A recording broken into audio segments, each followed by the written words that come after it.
podcast, ahoy and g'day once again to ye mateys!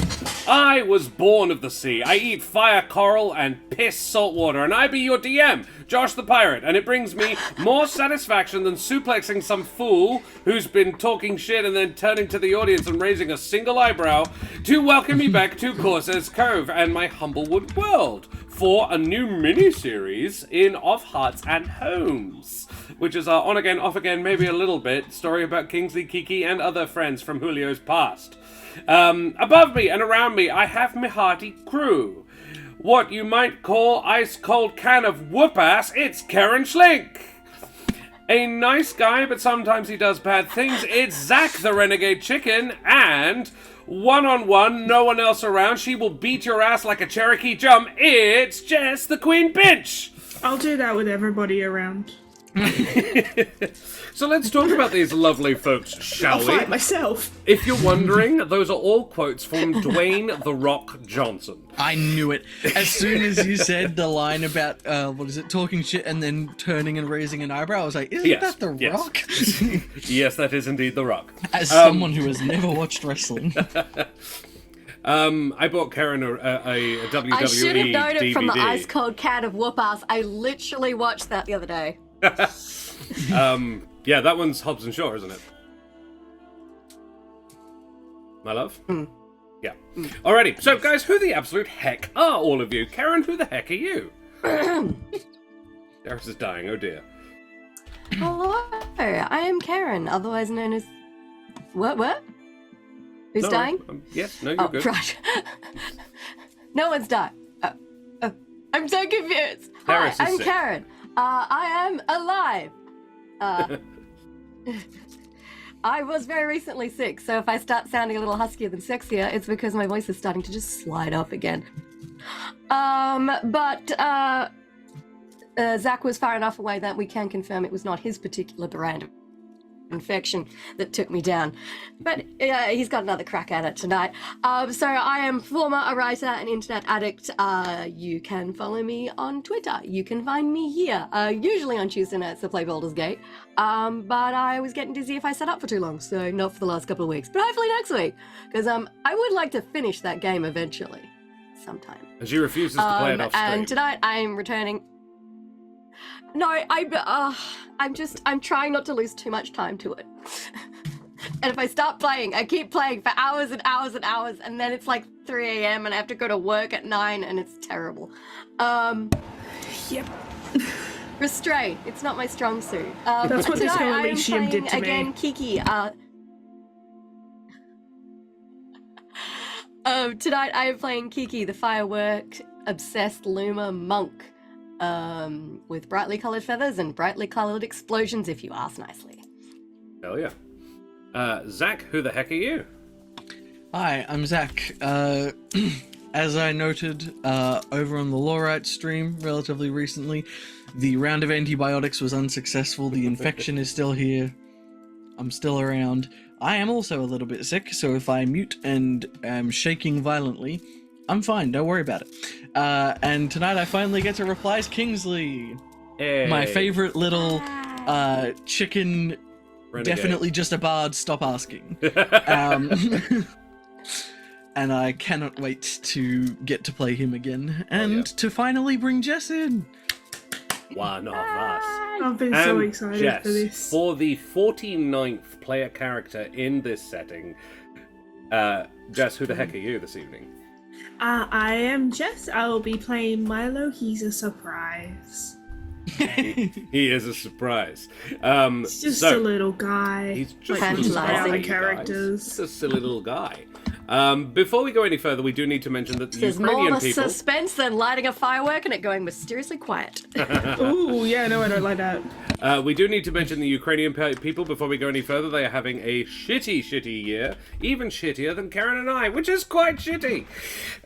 So if you do have any spare pennies in your digital wallet, please consider chucking them over at the Ukrainian Action Appeal from the Emergency Action Appeal. Folks, the link is there in chat. Any spare pennies would be gratefully received by them. They go to supporting refugees generated by the war. Jess is hoarding beverages. Yeah, we've all been a little bit sick. It's all right. Oh, showing terrorists. Jess has the liquid. Ferret once. And yeah, I be Josh the Pirate. You can find me here on my channel, Corsair's Cove. You haven't recently, because as aforementioned, yes, the parasite has delved even deeper, and this time not even a good nasal spray would get rid of it. But we're back. We're not healthy yet, but we're getting there, and I wanted to do this. We all agreed that even though none of us are particularly well, we wanted to do this enough that you're just going to have to fucking deal with it, because it's here and it's happening. Other than that, There will be muting, there will be coughing. but we are going to do it Survive. anyway. And my Doberman puppy beast has escaped the playpen. Excellent. The noise that you can't currently hear, but you might be hearing throughout the session, is provided by Sirenscape.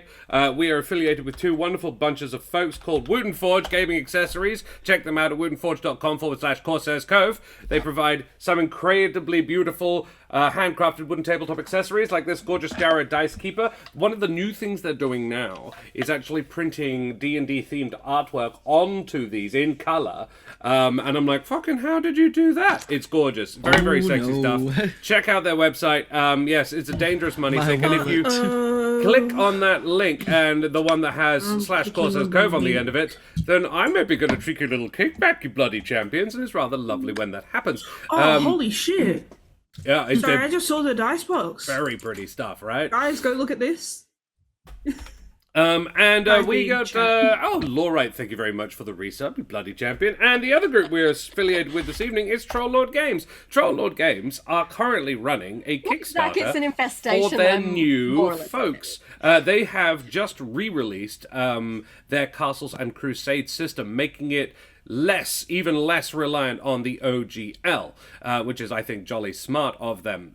So it is a completely brand new independent gaming system. It is similar in that it uses an awful lot of the same terminology as D&D, but it's a lot more rules light and a lot more flexible. And if you want to learn more about it, you can head over to Kickstarter.com and find out all their stuff. Or you can go to Trolllord Games, trolllord.com, to learn about their interesting stuff. And because it's the first episode back in a hot little minute, I reckon I'll give you guys a cheeky little giveaway. So, I'm going to start the giveaway now. Pressing button goes there. And if you type !ticket in chat, you go into the draw to win a Troll Lord Games voucher, which would be very nice, and you could maybe partake of some of their glorious stuff. So do that. What else do we need to talk about? This is working me up so much more. Now, we need to work out how the fuck Kiki and Kingsley know Milo. We have established a little bit. Milo is the relative of, the nephew of, Aloani Lum, who was an NPC in our last little adventure. And they sort of became regular visitors over at Aloani's lighthouse, even when they were teens, and they got to meet Aloani's nephew, young Milo. So we have a little graph that I came up with live on stream, which I am rather fond of, that I stole unapologetically from Teens in Space, my Getting to Know You table. Theft. What we are going to do, first of all, can we have a couple of roll space the number 50 in chat to determine how these folks know each other, or rather what they know of each other, because we know how they know it. But now we want to know what they know about each other and who they are a little bit to each other. So let us say, because Jess is new here, we will have Jess going first. Jess, the Lorette has rolled you a 32 on the thing. So who would you like to answer a question about as Milo? Who will you be answering about first? Kiki. Kiki, alrighty. What life lesson has Kiki taught you, or have you taught them? Kiki has told me that fireworks and fire are always the answer. Fireworks are usually the answer, if not always. Excellent. Okay. All right, can I get another one, please? That's legit. Shanna we got did a Shanna roll roll a a 47. 47. Very well. Scroll. What is Kingsley's favorite beverage, and how do they take it? Coffee, straight up the nose. Coffee, black Coffee. as his soul. I feel like that's I feel like it is straight up the nose, but it's unintentional. I feel like he tries to get his beak Snorts. into it, and he kind of just accepts that some of it winds up there now. Yeah. I feel like Kingsley is just highly caffeinated, probably a little bit too caffeinated, suspiciously caffeinated. The black ritual Vibrating of the slightly. dark juices. I Alrighty. feel like, yeah, he fluctuates between, caffeinated and drunk, and the middle part is when he's not very happy. I'm going to introduce this man to exceptionally espresso good. martinis. Oh no. Terrace has redeemed an Vodka Red Bull. inspiration. Who's that for, Terrace? You bloody champion. Inspired. Inspired. It's for Milo. Milo, seeing as he's new. Milo. Alrighty. An inspiration point for Milo. There we go. I'm like, fuck, I love Milo. And then I'm like, oh, I'm Milo. Now, Kingsley and Kiki both have their own sort of family brew as well, their home Yes. tea recipe, but that doesn't necessarily taste very nice, so it absolutely makes sense that maybe coffee is the favorite beverage, Oh, even yeah, if it's because not your I family remember- recipe.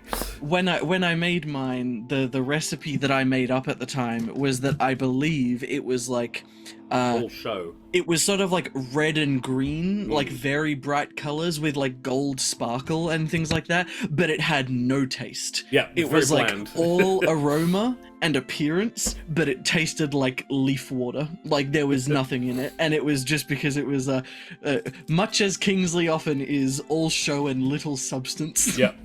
Very low AC on that tea. Alrighty, now we are going to have Kingsley and Kiki answer a question about Milo. So I need a couple more, please. 2 more exclamation mark Yes. 50s. Roll space the number 50. Let's go. 17 from Terrace and a 14 from Shanahos. Alrighty, so Kiki, a 17. What are you sure this person is hiding from the rest of the group? So this is about. This is about Milo. Milo. Oh.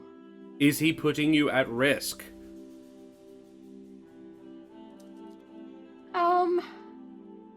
It can be I no. don't think so. Yeah.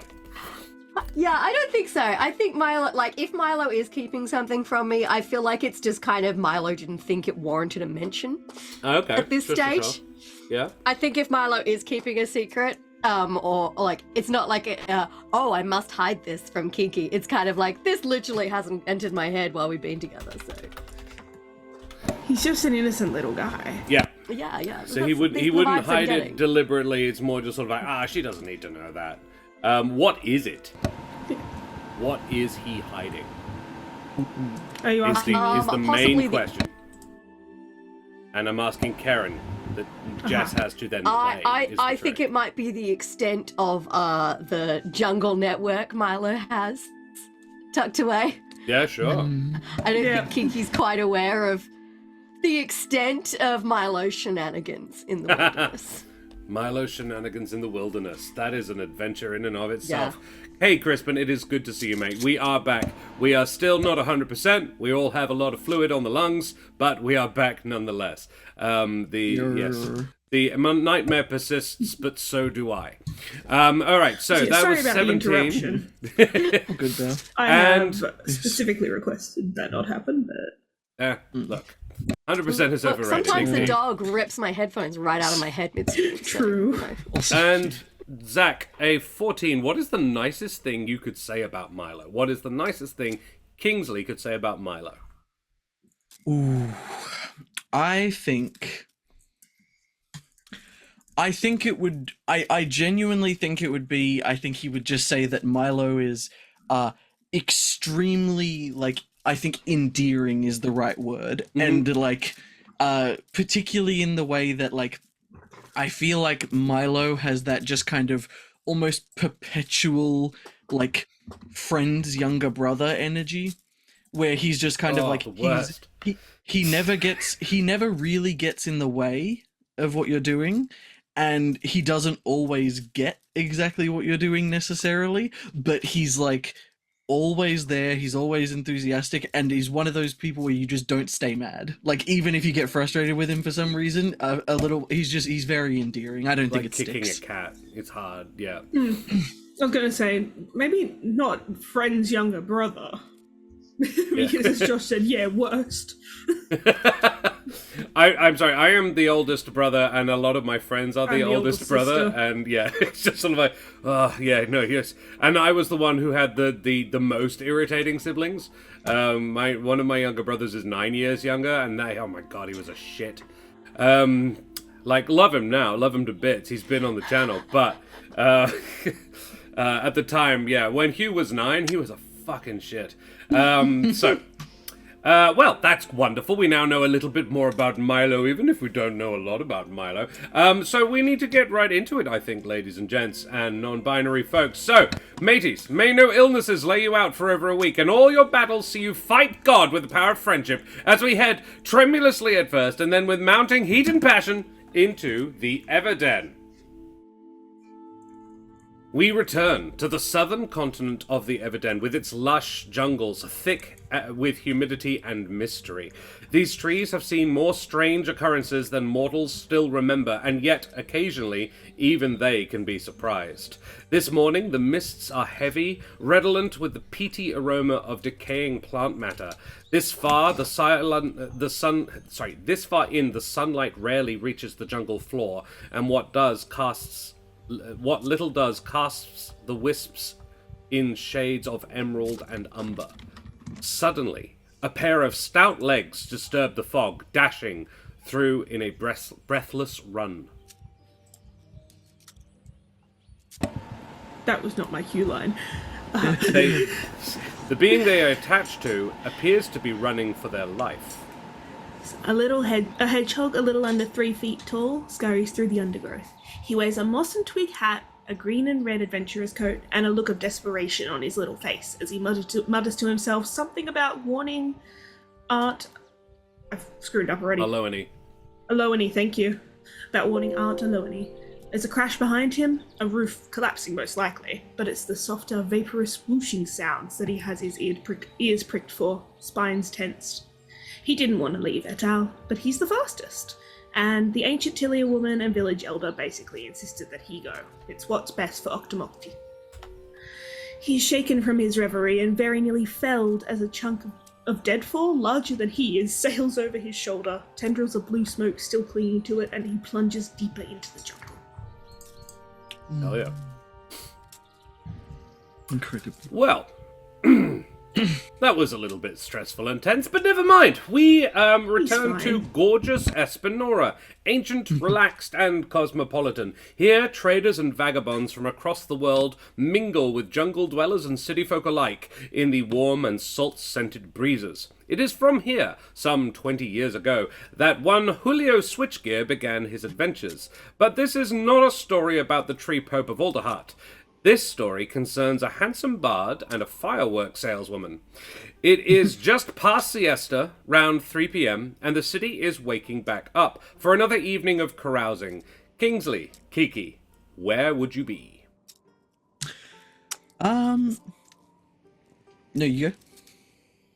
Oh, I was just about to, sorry, sorry, my connection is a little bit wobbly. What time did you say it was? About 3 p.m. Just post siesta. Because we Think always Kiki will roll off a convenient little daybed behind a little curtain in her shop, which I've decided to call Kiki's Crackers. Hell yeah. And Polywana. this shop is just full to the bursting. It's like it's organized, but there's a lot of everything. Like if you lit a match in here, it'd be bad times.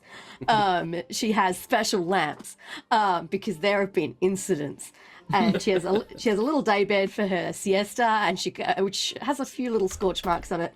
And she'll roll off. She'll put the kettle on, and then she'll go to flip the sign that says closed for siesta, and she'll flip it so it says open for explosions. And then she'll make herself a cup of tea, and then she'll go back to the important work of combining highly dangerous chemicals in new and exciting ways. Love it. I think I I don't know that Kingsley is much one for naps. I think that he'll certainly retire indoors, as everyone does, to escape the heat. But I don't think that he necessarily takes much of a sleep. I think the rooster in him thinks that one wake up call is enough. So I think that for that time he'll probably just sort of head inside and spends it either sort of because as I recall, what is it? Where I was living was relatively close to Bronze Shop, which I believe was close to the water. And so I do think that he'd either take the time sitting in front of an open window, sort of appreciating the view of the ocean, perhaps sort of plucking at a lyre, or sipping at coffee, or reading something if he's found a particularly interesting and or saucy novel that he's currently enjoying. But I think that, especially as it's getting past that time, I think he'd already be up and moving, and I think for the sake of it, I don't know that it would necessarily be time to go to any of the taverns to start looking for performance venues yet. No one will be actually awake or sort of up and about for some time to come, so he might go pay a visit to one of his friends, and so I do think that probably only a few minutes after the sign is turned, you would hear the jingling, as I think Kingsley, with a mug of coffee, would stride into the store. Love it. Just, Kiki, Oh, hello. how are things? Oh, When Kingsley arrives, what do we see striding through this door? As some people may not have ever met him before. That is true. Well, in that case, so Kingsley is a gallus, so he's a chicken person, basically. He has sort of bright white plumage, but with flecks of gold across some of the feathers and on his head. He has an enormous, I know I learned the term for it last time, he has the comb on top of his head, is the name for the rooster's thing. I can't remember the name for the part that's under their chin, but they are a sort of bright, deep, I think it's a wattle, yep, that's right.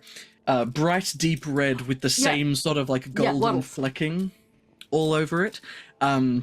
You can see he wears, as was in the art that was on the sort of starting soon screen of the stream beforehand, he does wear a sort of like green sweater vest with a white shirt underneath that is like several buttons at the top open. He stands just shy of 6 feet tall, looks relatively broad-shouldered and well-muscled, although anyone who has spent any amount of time with him is aware that they are entirely vanity muscles and not at all for function. I think he...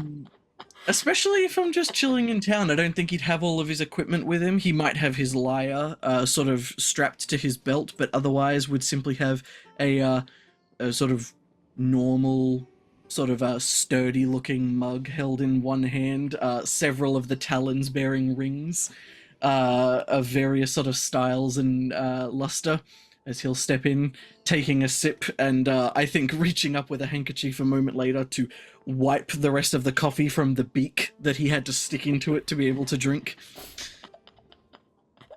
And what does he see when he enters the shop, other than a cluttered mess?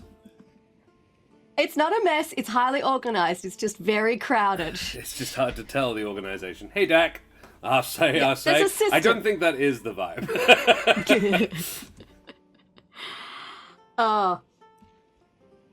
So Kiki is a small pigeon lady.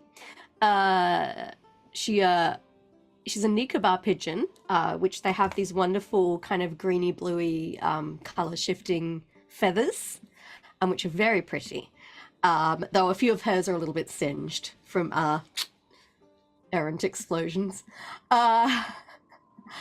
And she has kind of like a loose little tunic top on, in kind of a complementary shade of greeny blue to her feathers, and kind of probably dark trousers, I imagine she always smells slightly of gunpowder. Love it. Cool. So, yeah, you are standing, chatting. Kiki's shop would be, I think, on the outskirts of the city, but not near the water.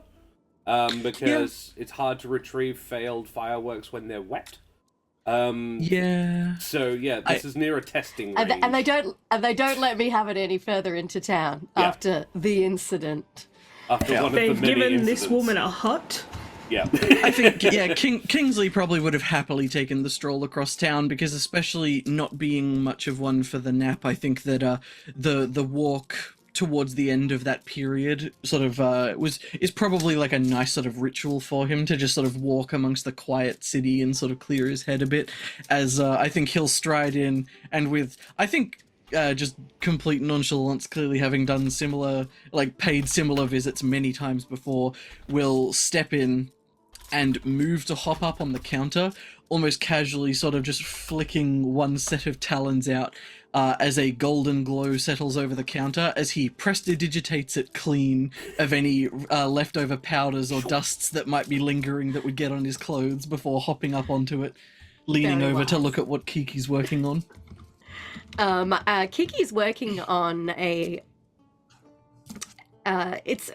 I'll say it's about an 8-inch long firecracker that she appears to be stuffing with various coloured powders.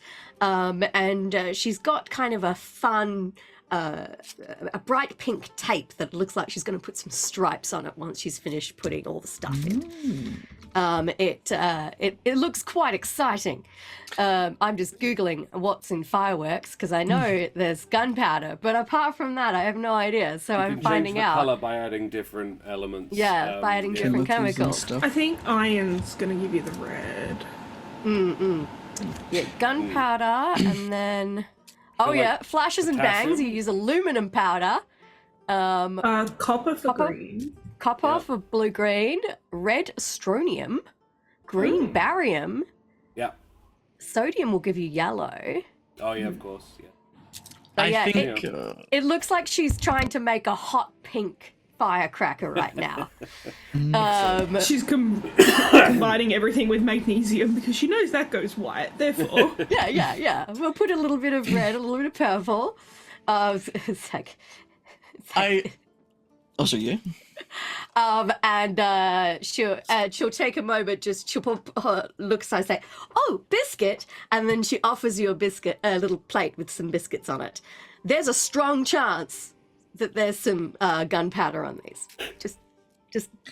I think he'll sort of just smile wordlessly and take one. I do think there'll be a slight mutter just before it gets to his beak, and a little golden glow as he prestidigitates it, and then we'll swallow it before taking a proper look down towards the firework, and I think seeing the pink tape.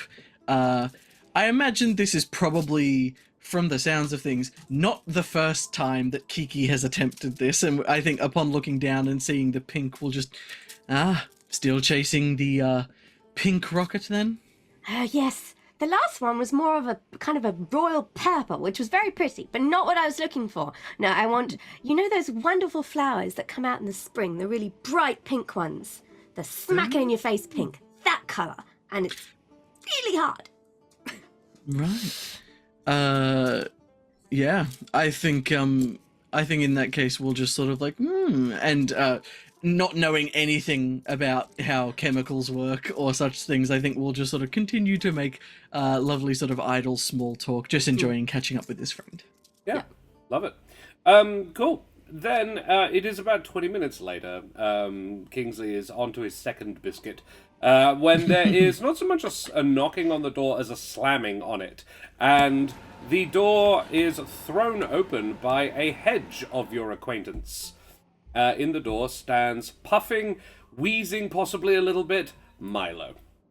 yeah, you kind of see as you turn your eyes to him, he kind of like bounces off the door a little bit and stumbles backwards. He's just hit it that hard. He just kind of assumed it was open. Wasn't. As he's kind of thought. And he's going to steady himself, take a few more steps in, and look at you guys like, it's Kingsley, Kiki. If you remember, I'm Milo. Something's happened. Milo? Yes. It's been so long. How are you? As I think he just perhaps slightly misses the tone and will walk over and sort of go for a hug, his spine, which he has to fully crouch down for. You get a little bit spiked, but not as much as you remember, as his spines are a little bit singed. Mm. Oh, have you been setting off explosives? No, have you seen Aloani anywhere? Not Well, today. I'm going the wrong way. I imagine she's probably at the lighthouse, but I haven't actually gone to visit her today. Is everything all right? No, Okay, then what's not all right? something's, they sent me here. Something's taking down villages.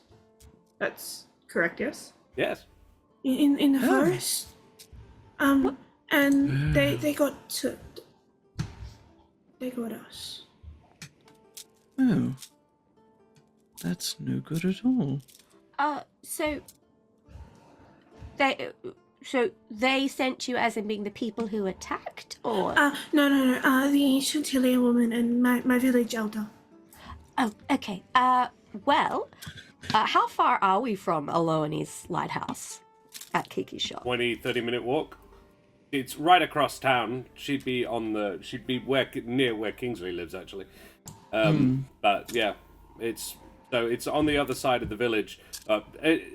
Espinora itself is a fairly major town. It's the largest settlement in these parts.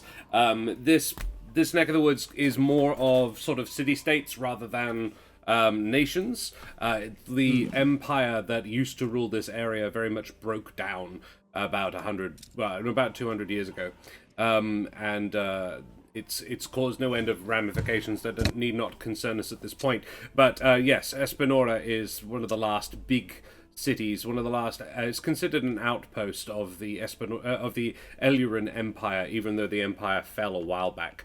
Sort of think Byzantium well after the fact. Sort of long after the Roman Empire fell, Byzantium was still quite glorious. That sort of neck of the woods thing. But it is, there are any number of small villages and settlements in the jungle that surrounds it to the west and south. Okay, well, are you hurt? And he's gonna try to look at his spines. He can't do that. He's too rotund. As he kind of just... I don't think so. Also, that was my chair, I swear. Well, shall we come with you to see Aloani then? And he just kind of nods. Might be a good idea. Kiki grabs a satchel and just throws a few random fireworks in it, just in case. And then offers Milo the biscuits before they leave. He is going to snuff those. All the biscuits down the hatch. Yeah. And he's gonna shove, not full biscuits, but break them up into quarters and kind of shove them into his spines. As you'll see, just a couple of little critters, a little frog, some kind of unknown bug kind of wiggle out of his spine, take it and wiggle himself back in. Oh, you've brought friends. The little ones you're feeding? Oh, I didn't buy them.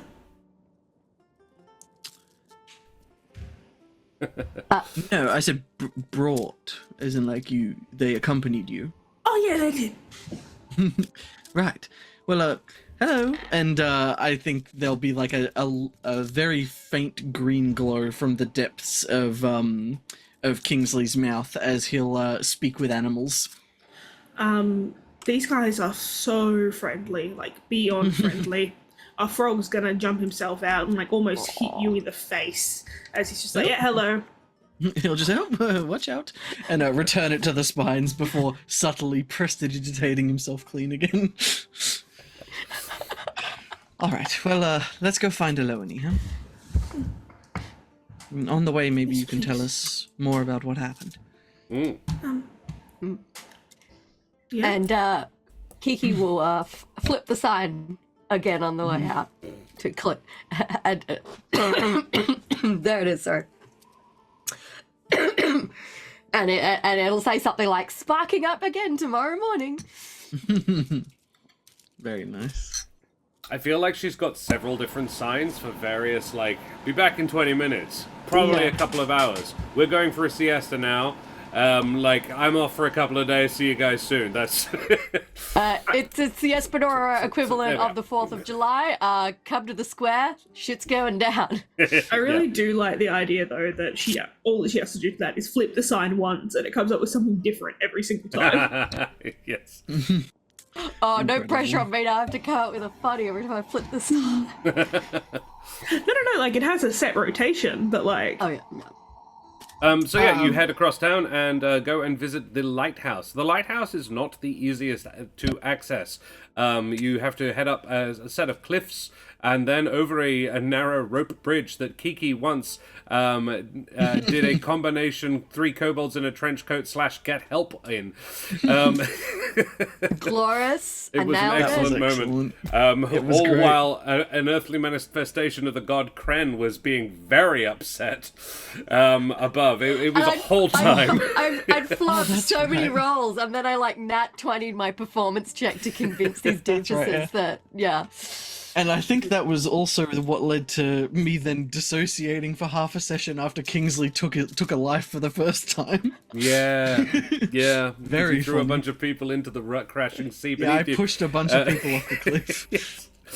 These teenagers who'd never done anything bad really before in their lives, like, murder! Okay, on we go.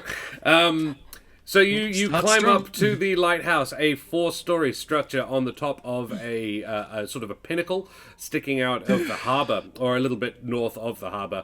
The lighthouse isn't one of those turny light sticking out in any particular direction sort of a jobbies. This one is just fire burning in the middle all the time. Oh, lovely, my phone just fell on the floor. How great. And has now disappeared. Ah, there it is. It still actually, interestingly, bears a trio of claw marks down one side. The seaward side has... it is as though some giant spectral creature... It's not as though, it actually fucking happened. Some giant spectral creature landed 3 claws in and just scraped up the side. And... through a combination of, no, that actually looks pretty badass, let's leave it that way, and also it would be so difficult and complicated and expensive to fix, it just sort of hasn't been patched up yet, despite being nearly 20 years since then. The sweet little old hedge lady that runs the place is not immediately in evidence. However, a tall and striking raptor, it can be seen silhouetted against the late afternoon sun, standing at the top of the lighthouse, looking out with a spyglass. He's got a scarf sort of fluttering in the breeze. You all know this gentleman quite well. This is Aravis Fleet. Although the locals call him the Seahawk, and he is actually quite fond of the nickname. He was christened it while he was out cold for 3 weeks, while Aloani nursed him back to health. He is known to be a famous worshipper of the god, the Strig god, the name of which escapes me at the moment. Altus. That's... but he was not always. He is the sort of platonic life partner of Aloani Lum. Yes, knocking on the front door. There's a little jingle, and a sweet little hedge lady welcomes you in. Milo's gonna barrel past Kiki and Kingsley and just into her arms. Milo! There you are! Where have you been? Forest. I don't know. Alone is really bad. They sent me to get help. What is wrong? Something's destroying the villages in the forest. And I think it got et al. This is not good at all. Not good. No. Oh, then what was it? What did you see? Tell me. It was just ghosts. Ghosts. Well, they were. So, everything's been destroyed. A lot of the ones around us got destroyed. It was obviously magic. It was like mist, and it was blue and purple smoke, and then they kind of looked like Humblefoot. But like ghost Humblefoot. Atavis? They didn't say anything. She yells up, and you, about 20 seconds later, you hear a thwump of a sort of superhero landing Hawkman coming down the outside, lands outside the front door, and walks in. Milo spins and Uncle Aravis and just throws himself at this hawk. And he swoops you up, heedless of the spines. He's long since perfected the art of hugging hedge people. And this tall, strapping, slightly, his feathers are actually a sort of a blue-gray. Hawkman sort of swoops you up and swings you around, your little feet flapping in the breeze, the occasional insect or frog just flying from inside your flying from your spines, and he puts you down again. Somehow they all wind up on Kingsley. Yep. It's just covered in frogs. What is this I hear of? I don't know where that accent came. It was like, what is this I hear of? Ghosts, was it? Yeah, kind of. Like, blue and purple smoke ghost things that still look like humble people that they just attacked. They just attacked. They came for the jungle folk. They Kingsley? sent me to get help because I'm the fastest. Of course, a sensible choice. He puts out a hand and to shake for Kingsley. There's a sort of a nod of one adult bird folk man to another.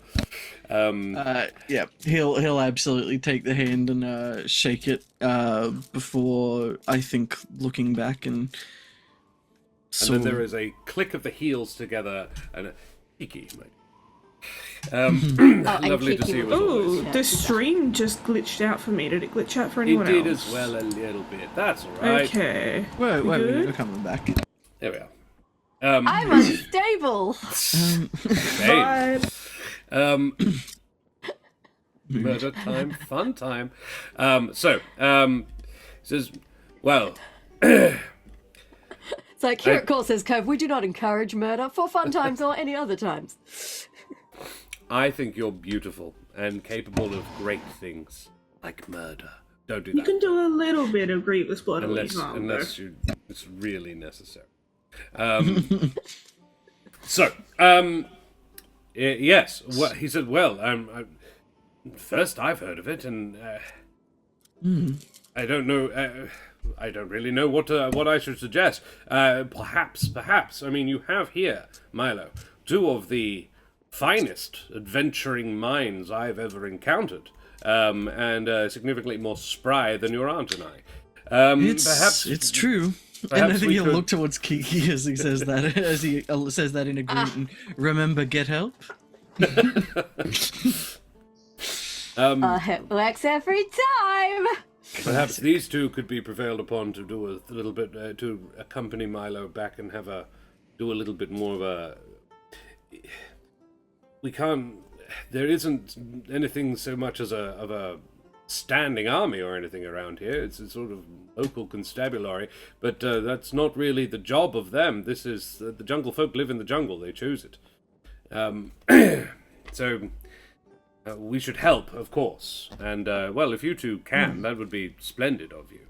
At least, I'd say, Aloni, figure out what it is. Don't necessarily do anything about it, and weigh up your chances. If you think you can solve the problem, do, obviously. But I know what it is.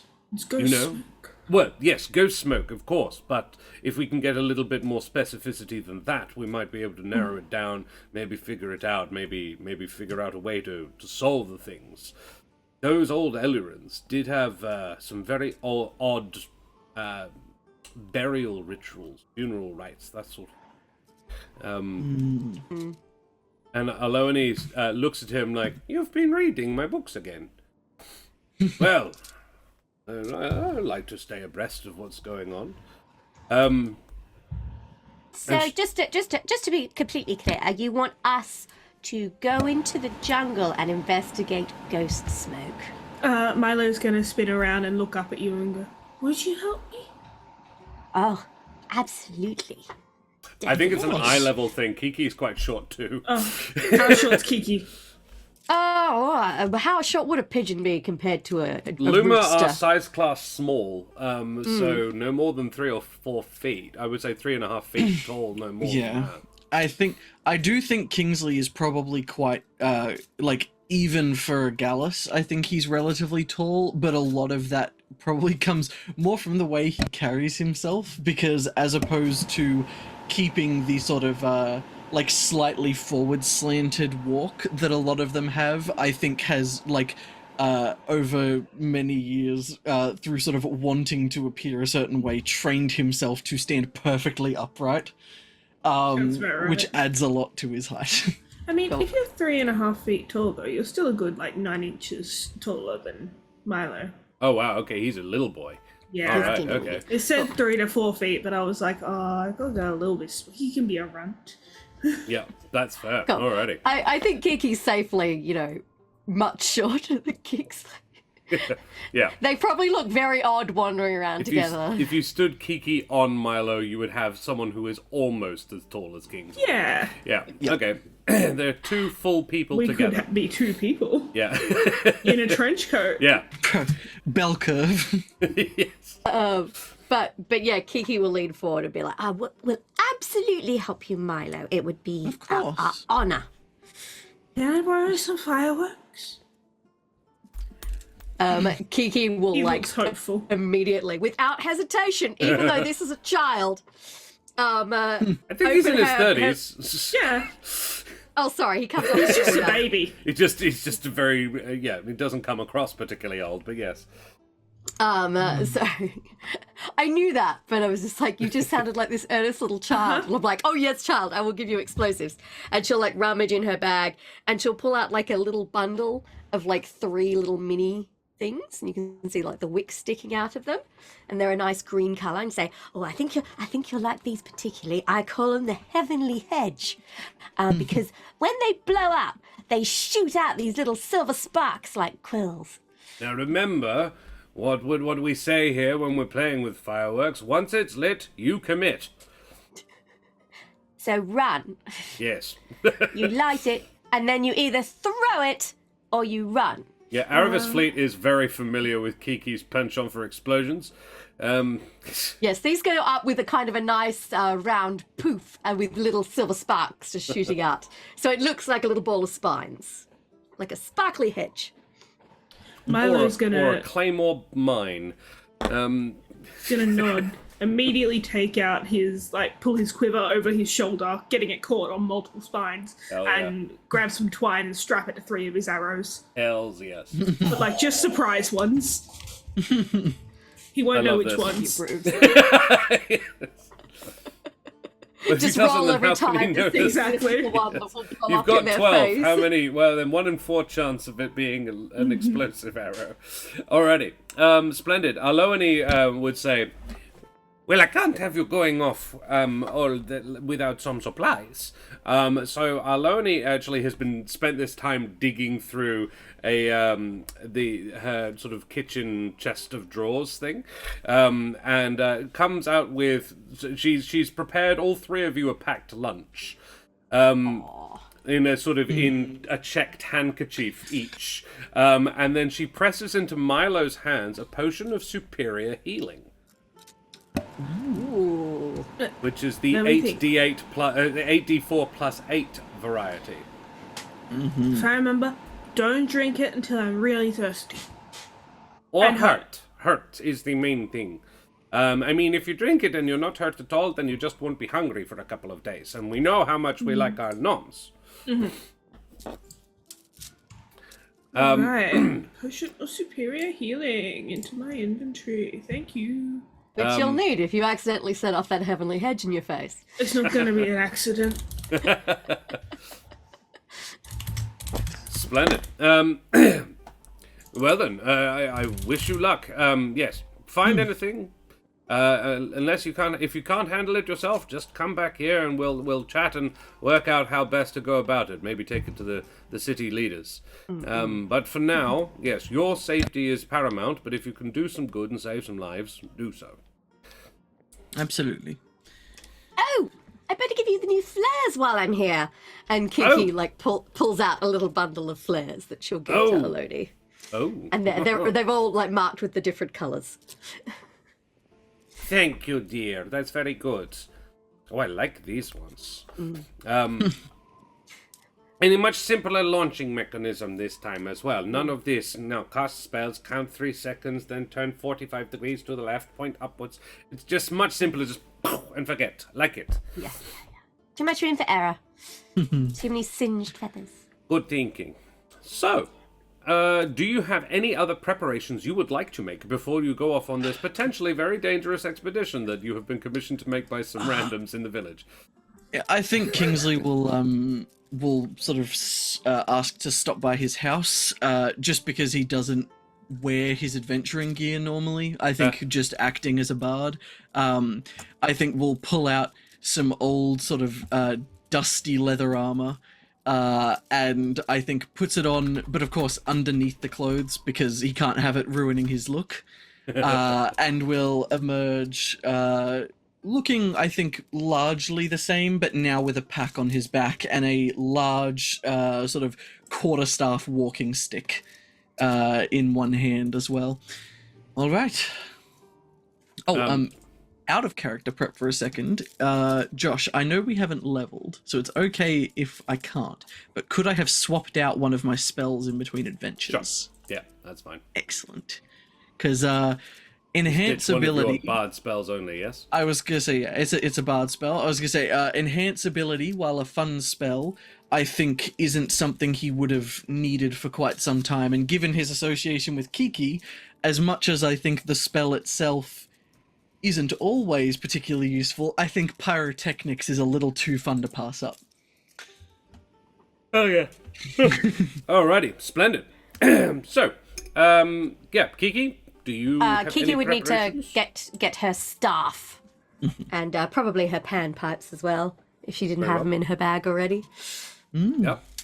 Cool. Well, Sadly, they're out of reach, so I can't irritate you all by playing yeah. them. We'll get them in the Yet. break. Get them on the break. Milo, is there anything you would like to?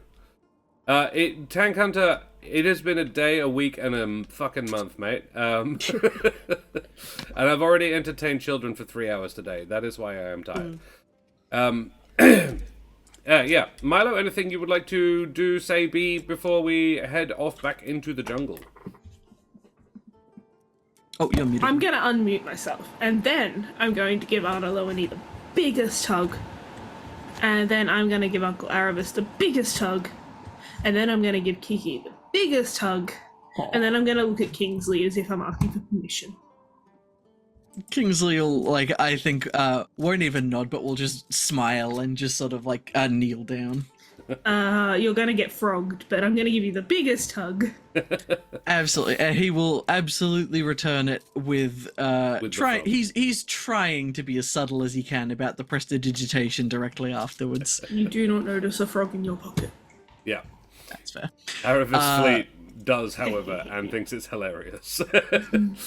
The only other thing I just realized before I forget is that I think normally, actually, yeah, so when we return home, I think that shortly after stepping out as well, you'll see I think Kingsley's mouth begin to glow again a little, but this time gold.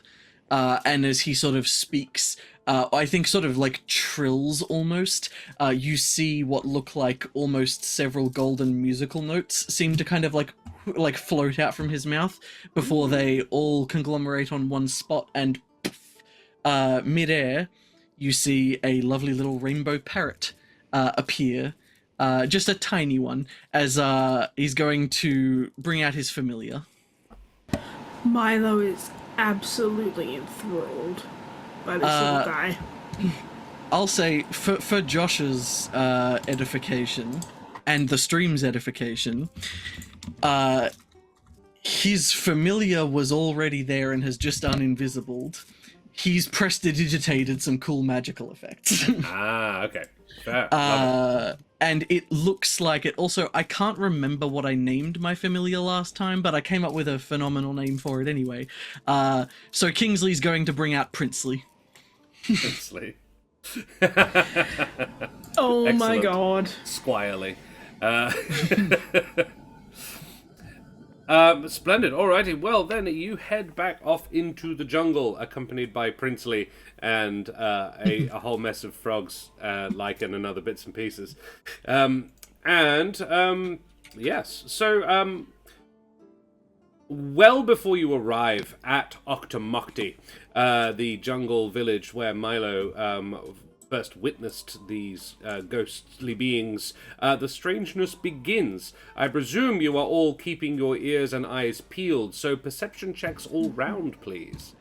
Absolutely. And I might put Artwork of Kingsley away if I now. can, just in case it helps, also, I will have I'll have Princely take the help action to give me advantages. I'll have him kind of head maybe sort of 30 to 50 feet up and just kind of circle. Yep. Lovely. Ayo. Well, there's a 25 from Kingsley, from Kiki. I just rolled a sizzling 25 perception check. Pretty nice. And a I rolled a 9 5. from Kingsley and a 5 I from rolled the a- Ranger. A 3 and a 5 with advantage. Nice. But you've got a monk with you, so that's fine. Indeed. Okay. You all here, coming from. So you are approaching this area of the jungle from the northeast. Coming from directly north of you, you can hear a hooting, very low, not an owl, more. It's almost sub-audible. It's almost a vibration in the floor. There is something, hooting. It seems in alarm, maybe pain. Kiki, you would also notice that whilst there, you can't make out any signs of any ghosts or anything like that. Indeed, the jungle itself has gone rather quiet, as though the whole thing is holding its breath.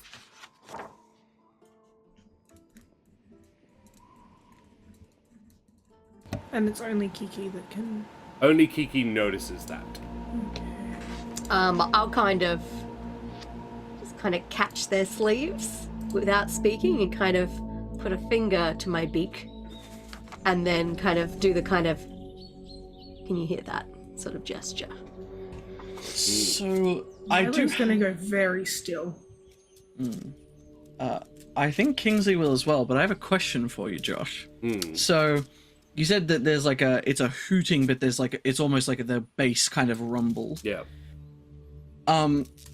It's a random thought, so fair enough if it doesn't clock, but I do speak giant owl, and I want to know if this is that.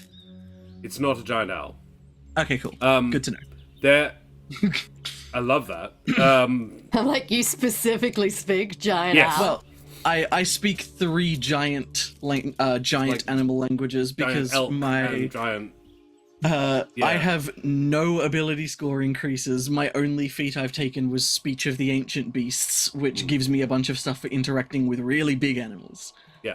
Nice. That being said, this you know what? I love that. You would actually understand this. Oh. It's not complicated language. This is not one of the intelligent ancient races. However, But just something big. this is a big creature, and it is a relative of one of those ancient and intelligent beings. Sort of not book smart, like a very low intelligence score, but quite a high wisdom score.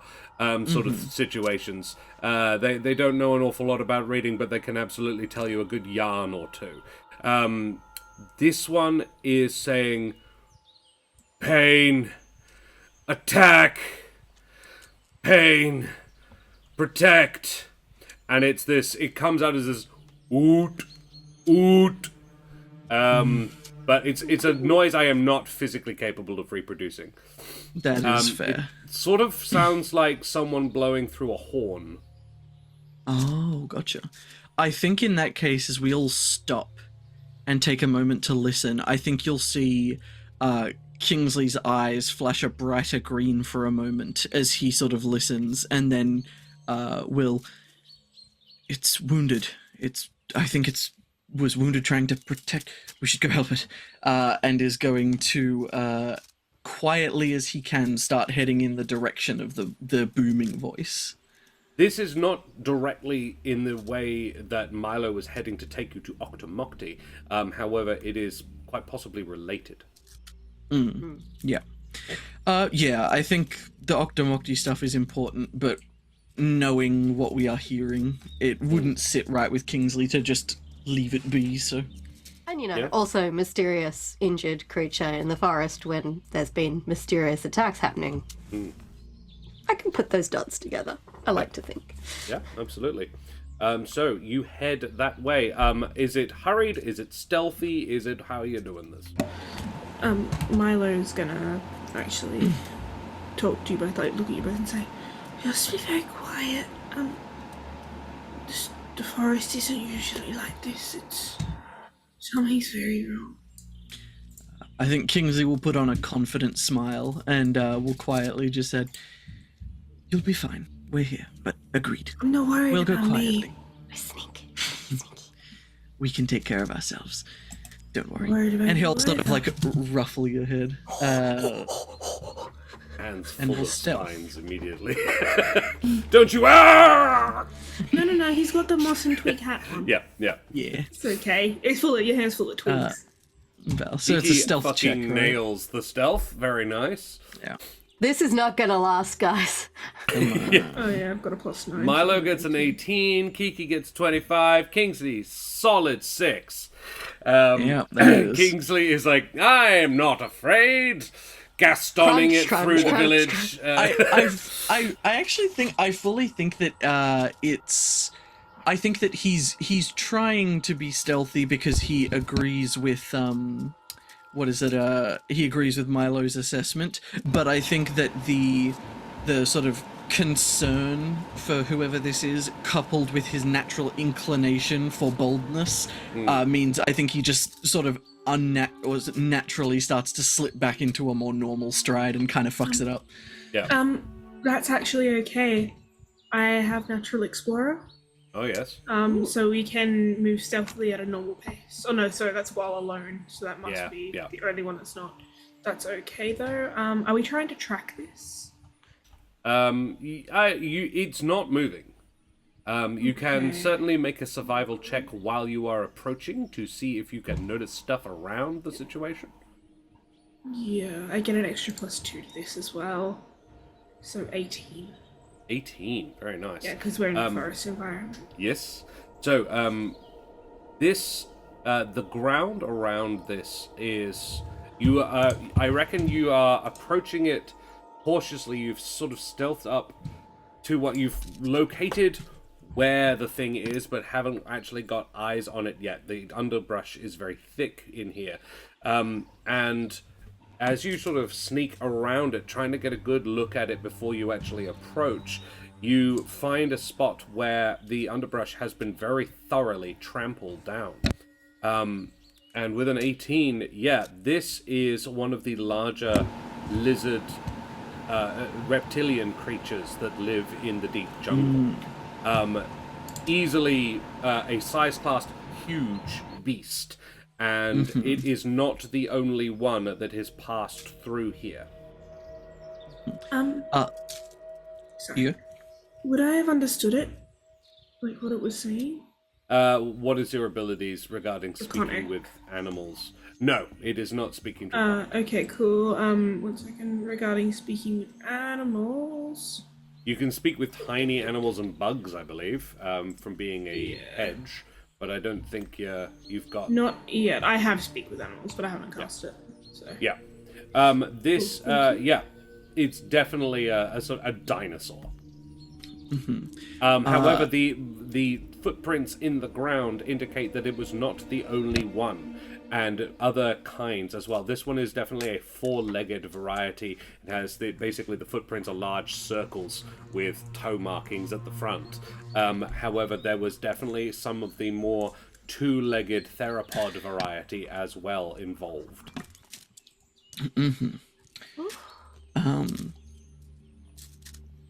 So we can see this thing, right? As well? You are sort of just on the other side of some bushes and trees from it, unless you stick your head right through. It is very clearly... I like to think the girls... Well, sorry, that Milo and Kiki snuck, and Kingsley just went straight. I fully think Kingsley has gone straight, and I think we'll shoot the others a look and give, like, a sort of thumbs up before I think fully just stepping through the bush into view of this thing. Yeah. Because one of the other fun perks of Speech of the Ancient Beasts is that I get... So a few things. So first, yeah, I can speak and understand giant eagle, giant elk, giant owl, and I can otherwise be understood by beasts of size large or larger, even if they don't speak a language. That's so cool. But also, I get advantage on charisma checks against beasts that are of large size or larger. And finally, the big one, beasts of large size or larger have a friendly disposition towards you unless you have attacked them. So I think he goes into this knowing... Pretty confident. Within himself and his own abilities that he won't, at least, hopefully, be attacked on sight. As I think he just sort of clears the bush, both hands up, and will just sort of... speaking in that same sort of guttural, sort of low tone, will just, I'm a friend. Are you hurt? And clearing through the bush, you see a living tank. This creature is 15 feet at the shoulder, covered in armored plates. Down both sides of its flattened back are spikes along its flanks. Its head is a rounded nub of bone and gristle, a little beak, and on the far end of its tail is a huge bone club. I don't know the name of it, but Ankylosaurus. Ankylosaurus, yeah. It has had a fucking day. Its left back leg and probably both of its left legs have been cut up. It's had a really nasty interaction with something. We have been raided by the Lost Archives. Archives, thank you very much for the raid, you bloody champions. We are back for the first time in a hot minute because Karen and I have both been sick as dogs.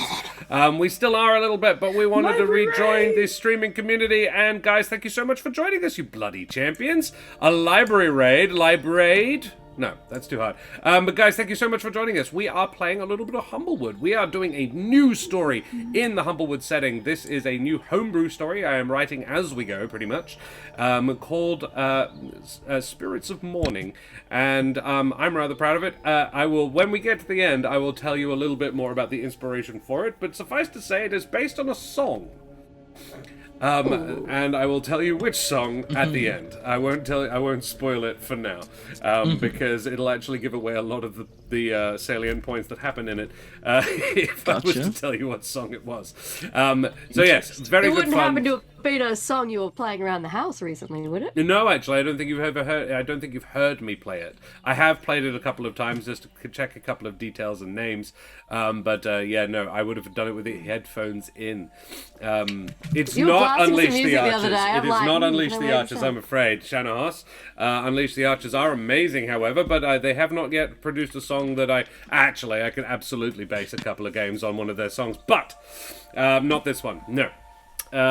So, Laura, Lost Archives, thank you so much for the raid, you bloody champions. Let us have a shout out for the exclamation mark. Shout out at the underscore. Is it underscore? No, just Lost. There we go. The Lost Archives. Guys, we have a giveaway going today. If you fancy typing exclamation mark ticket in chat, you go in the draw to win a Troll Lord Games voucher. So exclamation mark ticket in chat, and we will get back to the game. The guys, Kiki, Kingsley, and Milo. Kiki being a little pigeon folk, a luma. Kingsley being this handsome chap right here.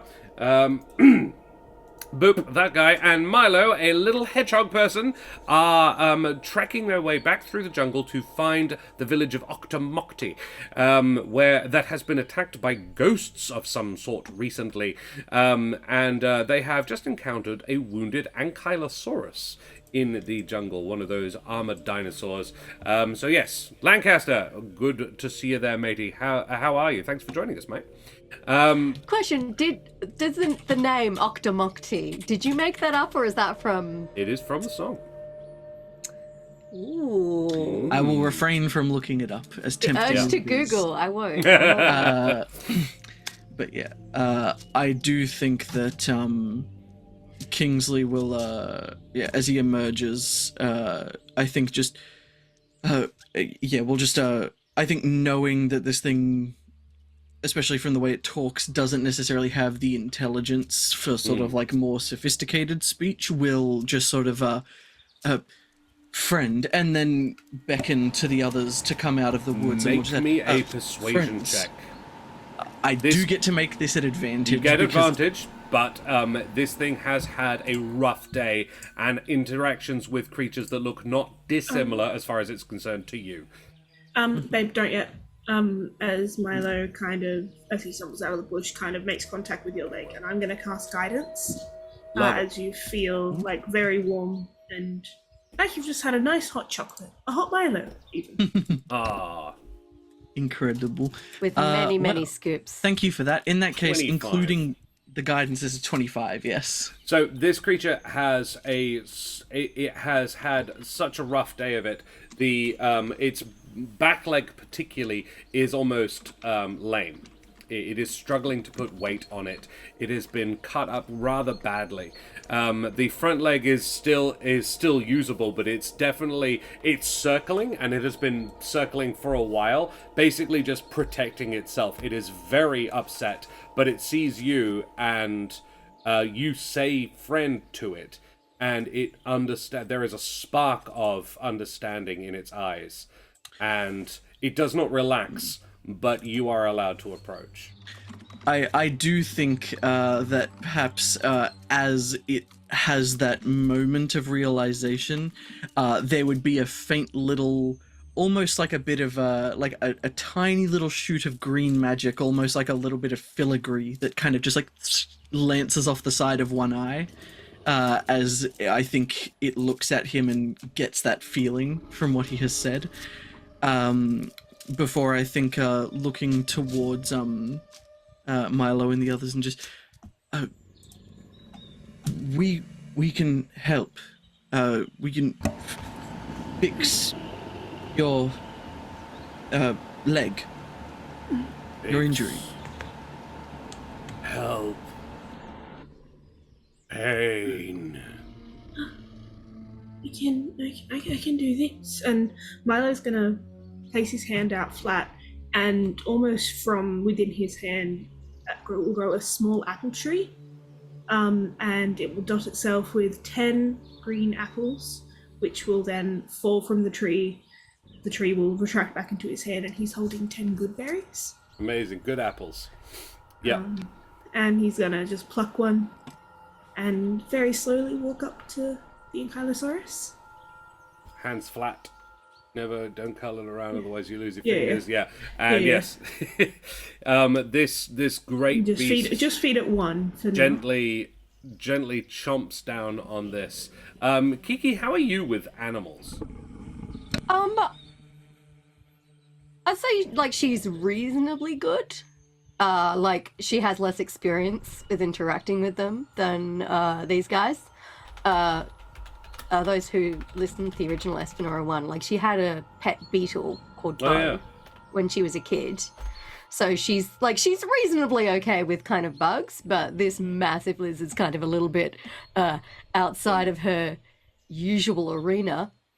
But like seeing it like that clearly it's being friendly towards the others, she'll kind of come out but I think Kiki will kind of see what they're doing and then kind of look around being like, are there any other huge lizards? So, Kiki, please make me an investigation or perception, your check. Kingsley and Milo, you may make a medicine checks. Only a 12. I'm very distracted 12. by this Yep. massive That's fucking fair. lizard. 24. Kingsley. 6. So, Milo's focused on sort of getting some good apples into this boy. And yeah, Kingsley, you can understand that it is making some appreciative noises while it is chewing. And you can see some of the lesser wounds on its flanks starting to, if not close, certainly stop oozing blood. With a 24, Kingsley, you would also be able to determine these were not caused by another animal. These are wounds from a blade. A straight blade. Not an axe, this is a sword. And probably not just one. Don't say Milo. Swords are I- not I- a common thing to find in the jungle as well. Just No. you need a good blacksmith to make a sword of a significant blacksmithing to make any metalwork of any significant length. Clubs, axes, that sort of thing, very common in here. But a great sword or a long sword, which this sort of has the vibe of, that's unusual. I think funnily enough, Kingsley is quite familiar with smithing and such things, and is actually proficient in such tools. I think will look, and I think his sort of friendly-looking countenance will sort of drop a little bit as he walks around to the side of the beast to take a better look at the wounds, and I think his eyes narrow a little. I do think that he will sort of almost quietly mutter to himself, just, someone's going to pay for this. And as I do, I am going to drop a 2nd level healing word on this thing to help close up the wounds as well, as a sort of, I think, again, gold, as I think he plucks a feather from one, from one arm, and the golden sort of flecks in it sort of seem to shimmer and shake and like almost produce a little shower of golden powder that he kind of waves over the wound as it begins to close. But I think there's, for reasons, a little bit of green in there as well. And I heal for 11. Love it. As he drops a Ankylosaurus 2nd feels level 11 healing. better. And this is coupled with the good apples that it will absolutely eat as many as Milo is prepared to give it. Appearing not to feel full after the first, will probably get it fixed up to the point where it is no longer crippled. It's able to, it puts weight, after you do this, it puts weight back down on its back leg, and there is, I don't know about surprise, but its whole body, the tension leaves its body just a little bit. While you've been at this, Kiki has been checking around. You see evidence of no other large lizards. However, whatever did this, probably there was one around in this clearing as well. Another one, not this size, but definitely of a similar nature in terms of, in terms of being a large lizard. Kingsley, you would also spot on its club tail a small amount of purple residue. Okay.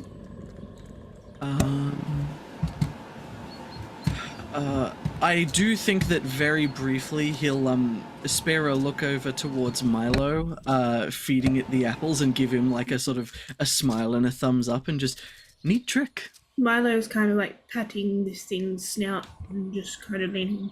What happened to you? Who did this? I'll kill Gets them. a tongue all the way up the face. Yes. The grin on this hedgehog's face is Like the tongue Almost is bigger going to than be he bigger is. than Milo. Yeah. I've used this phrase before and I'm very fond of it. A naan bread. Like, just... yeah. Somehow he does not get spiked. Now, Marco Desune, hello. Purple Am residue is I purple magic. Ooh, yes. am I able to identify this purple residue if I take a look? Does this look like blood? Make an Arcana check. And Marco Desuna, the only thing more purple than dangerous than purple residue and purple magic are purple orcs. go. Because you'll never fucking see them. Exactly. Just think, That's you've why never you seen never a see purple purple orc. orcs. Yeah. Exactly. I'm so glad someone else knows that. Orcs and it. Orcs, So 40k orcs are just the best. They're so good. They're so good. I use the phrase "the red ones go faster" all the time, and the Yep. kids I work with don't know the reference, so they're just like, "Oh, really? That's for real?" And I'm like, "No, it's not actual physics." No, but if the red one, orthotics. I got new It's orcs. orthotics recently, and made that reference to the Oh, okay. podiatrist. Yeah. Yeah, it's 40k. The very short version is in 40k.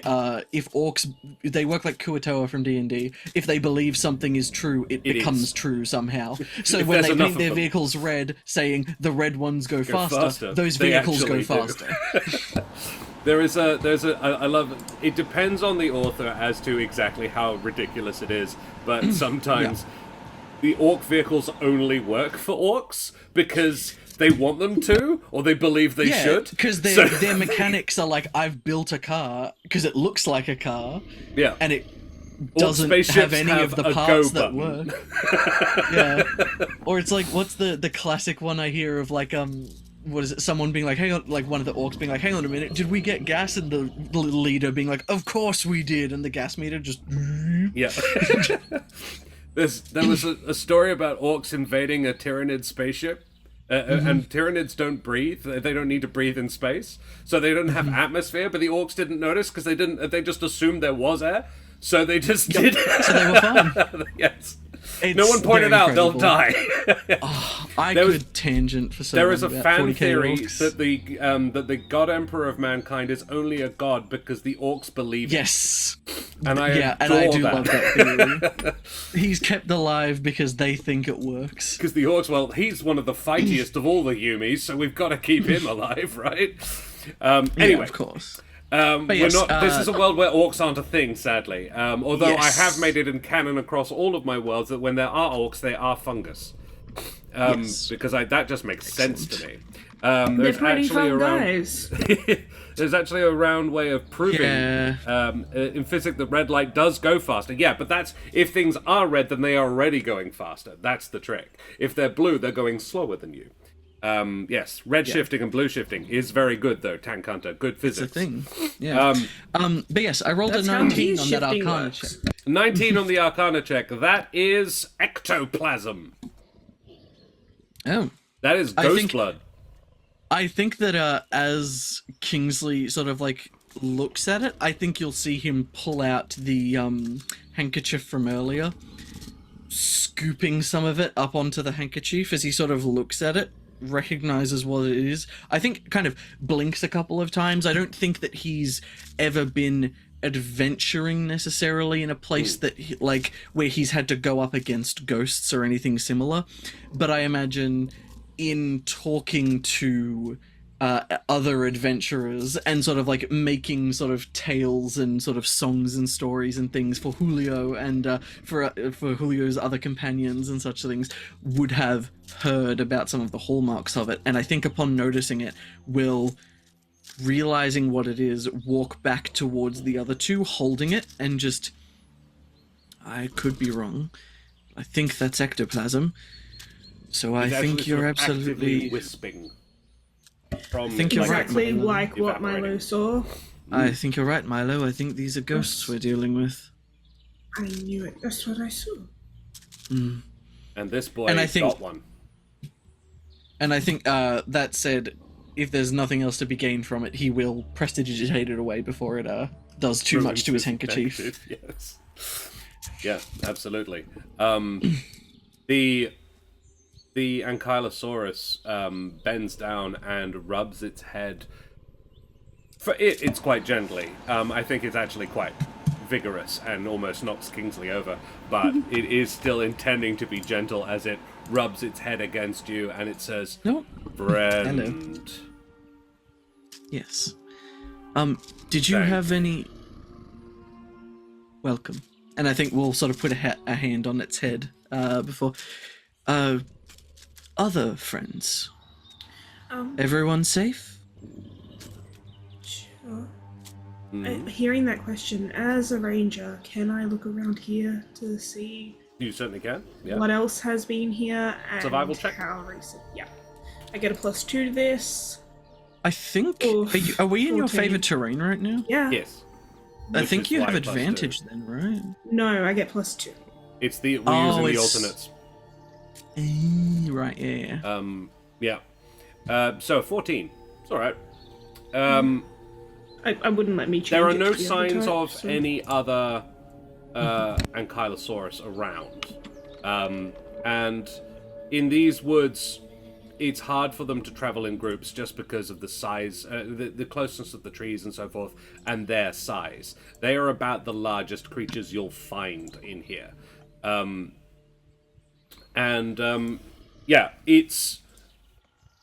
He responds that his family, they kind of just bump into each other from time to time. There's a sort of an extended family, and they all know each other and sort of recognize each other when they find each other, but they don't hang around each other for too long. They might stay close for a few days and then move on again. But he communicates that he hasn't seen any of his family recently. Okay. Well, that's okay. Yeah. Kiki, so who has made survival checks? Yeah, I got Milo's a 14 made a on that couple. one. Okay. But the other two, if you're wanting to investigate the situation, survival checks as well. Another 14 from Kiki. 14. I guess I may as well. I am rolling like If we shit. can work An No, eight. Yeah, out. never mind. Alrighty. So a pair of 14s. Looking around for other tracks, however, the one thing Milo and Kiki would notice, I think Milo from one direction and Kiki from the other, is that Kiki, you spot where these things came from. The track through the forest is actually fairly obvious, and where this beast has been is also fairly obvious, and it doesn't look like this creature was being hunted, you would say. It seems like a chance passing. There wasn't the wherever these creatures, these beings came from, wasn't making a beeline for this thing. They in fact have been heading in an almost perfectly straight line, as Milo notices, as the creatures appear to have continued on, and the path they are heading is directly towards Octomocti. They didn't even mean to hurt this little guy. He was just in the wrong place at the wrong time. And look how hurt he got. Don't know whether that's good news or bad news. Bad news for whatever they're trying to hurt. Milo, have you seen these sorts of giant lizards near your village before? Because it certainly looks like they're heading towards it. Semi-regularly. But they won't... If there isn't any food for them, they wouldn't bust in. They The villages just aren't wander like... by. Yeah, the villages aren't particularly... It's not like streets and traffic lights and shops and so forth. This is a loose collection of mud huts and so forth. It's not a... Animals wander through it all the time. But a large animal like this might be drawn to it because it's a slightly more open space, but at the same time might not bother with it because there's not a huge amount of food there for it. We used to have one that would come and lay down like 100 feet outside and just eat some of the bushes and trees. So they're not usually aggressive. They don't like attack people or anything. Only if you upset them a lot. Right. Or accidentally get in the way of their tail. Right. Or get underfoot. Right. Or get in the way So of them. they're big sometimes. That's a problem, but they don't like turn up and knock the gate down. or Not on anything. purpose. Never on purpose. The They just ancient, clumsy. Kiki, make me a history check, and Kingsley may make this as well. I don't think Milo would have any likelihood of knowing it, but you two were Milo's educated lived by under a Mistress rock Iskander. very literally. 5. That is a And a 10. straight 10. 1-0. Neither of you would know this then, that's fine. You guys can live under Milo's rock with him. Look, Yes. Kiki's not one for history books, unless they're about how things blow up. Well, in which She knows case... a lot about historical firework recipes, less Yeah. about giant lizards. That's a thought. Kiki, you would actually have advantage on this particular element. For a very, very specific reason. Try again. Okay. Oh my. 9. No, you don't know. You just don't know. worry It's fine. about In talking about ancient explosive techniques, that might have been relevant. But it turns out it wasn't. Never mind. Okay, do you have any other things you would like to do in this scene, or we shall move on to Octomocti and have a breaklet? So when this kind of big lizard, it's just, do you want to just give it a name so I can stop writing big lizard in my notes? Kevin. Kevin? Kevin, like when he's healed up, does he like wander off or does he just kind of chill? He's probably going to start heading back the way he came. Doesn't particularly like... Actually, I like Lizzie. Yeah, let's do that. Yeah, big Lizzie. Thin Lizzie. The makeup brand?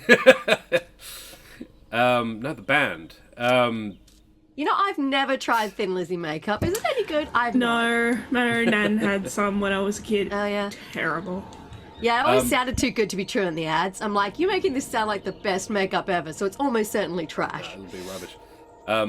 Yeah, no, it's like, well, this way sucked. I'm going to turn around and go back. It's very much Lizzie's opinion.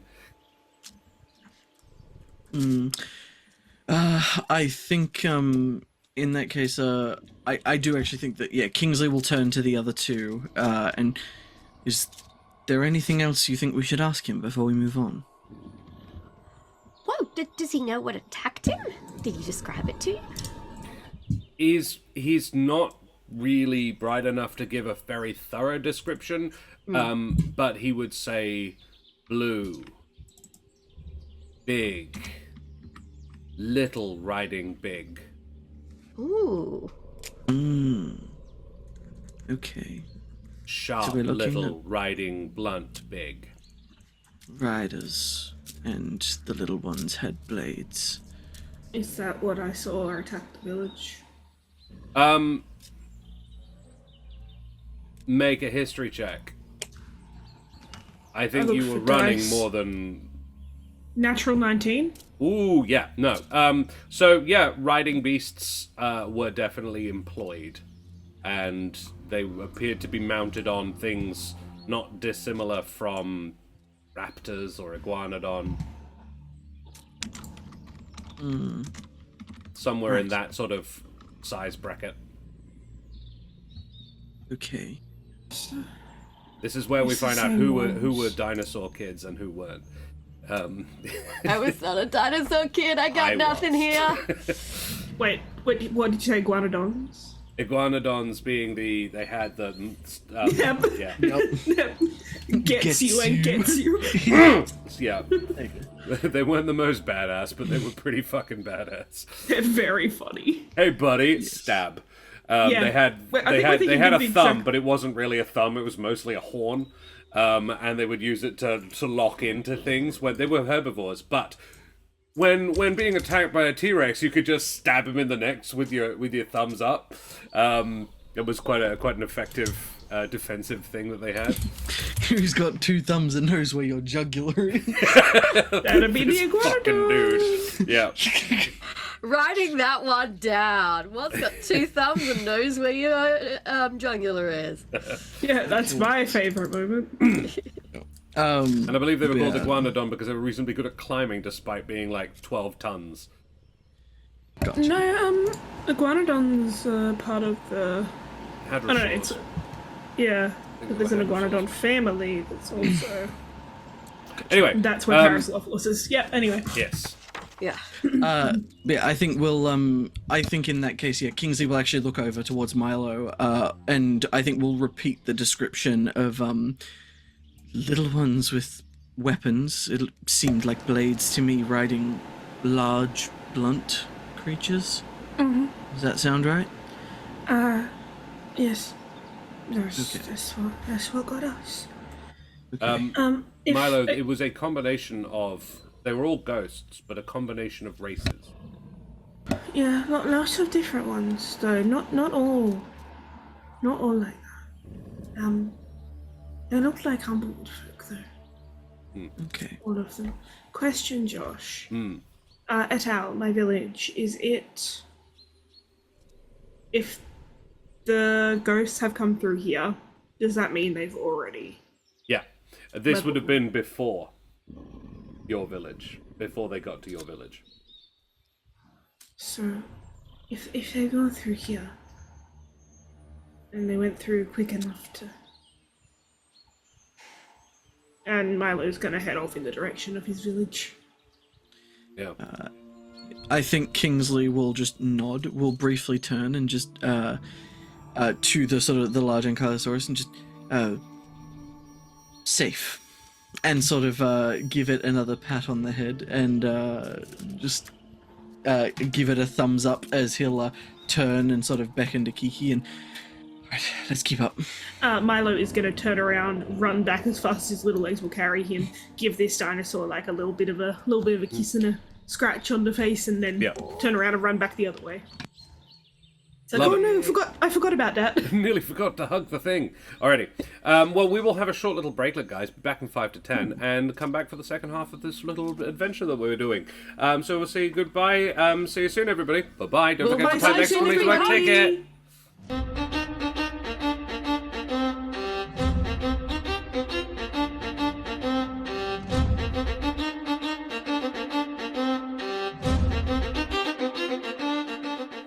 Vast ahoy and good day, mateys. We be back. Abus has just gifted a D4 bonus, you bloody champion. Ooh. Who for, Abus? And good to see you, mate. Thanks for joining us. We have a couple of returning adventurers and a brand fucking new one. We have Kiki and Kingsley, and if you fancy giving it to the new boy, we have a gorgeous little hedge boy called Milo, who is drinking some Milo as well. Roll to make Josh and Karen well. Oh, best of luck with that. I love it, yes. And there's a D4 from the Tank Hunter as well. Well, why don't we give one to Kingsley and one to Kiki then, so everybody's got a little bit of a bonus, shall we? Perfect. That sounds fair and good. lovely. Unless we Thank you have very strong much. arguments in the opposite. There we are. 1, 2, and 3. There we go. Marvellous. Glorious. Tank Hunters was for Kiki. There you are. In which case, Abus gave one to Kingsley. It's very kind and Thank you, lovely. sir. So, we've all been sick as dogs as well, Tank Hunter, so it's to make everybody feel better. Oh my god, it's Yeah.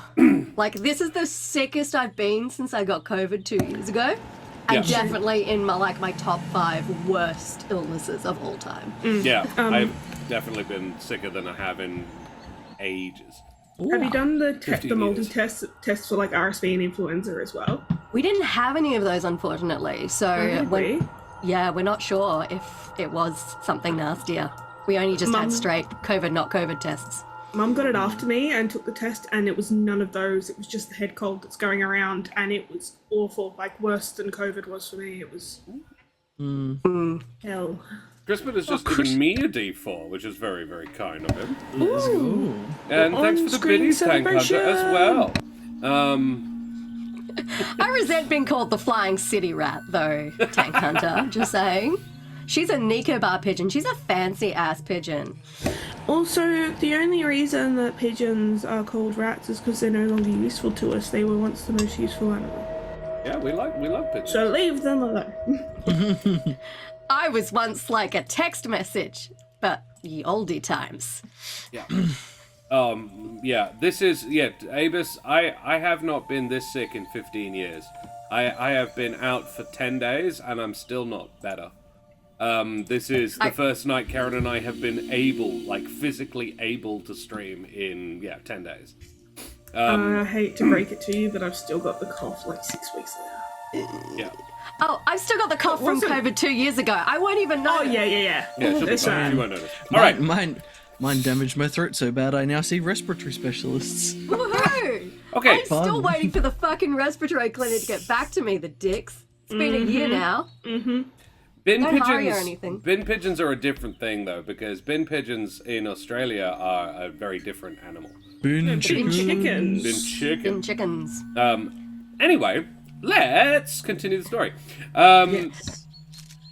So, you guys head on to the village. Now, Kiki, you did notice that the jungle had gotten oddly quiet. That was not so much true around the Ankylosaurus because there was an Ankylosaurus there. But as you progress closer to the village, there is nobody in evidence, and no sounds coming from the village at all.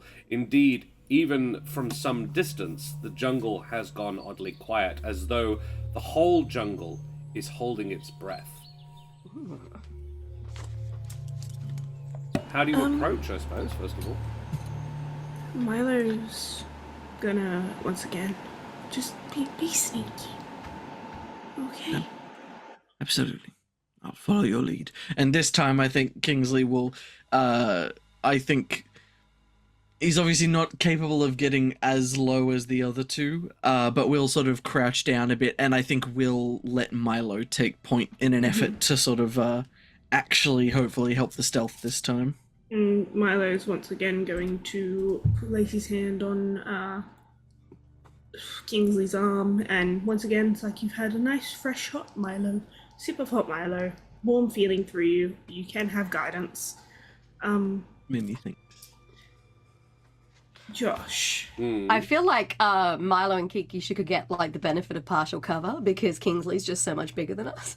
Oh, I'm just thinking like I'm ducking And we're in the sneaky along undergrowth. behind him. We're just mostly obscured by the giant rooster. I'm ducking down in the undergrowth like Stealth checks from all of you, please. Alright.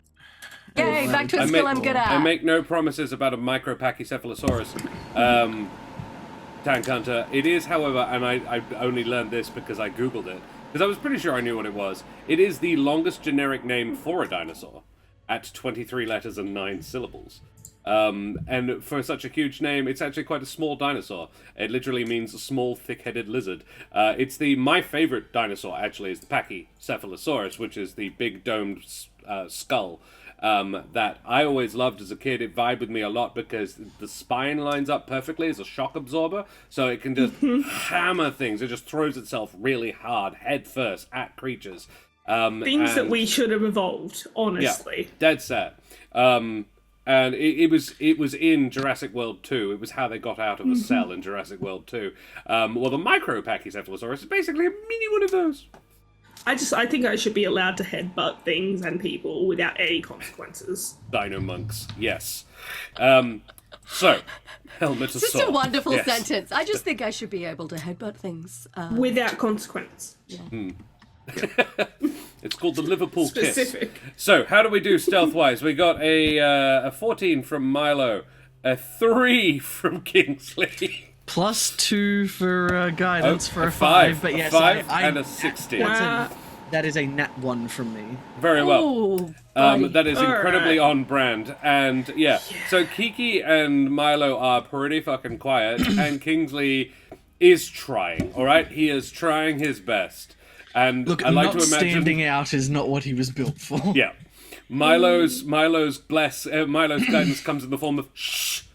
Shut up.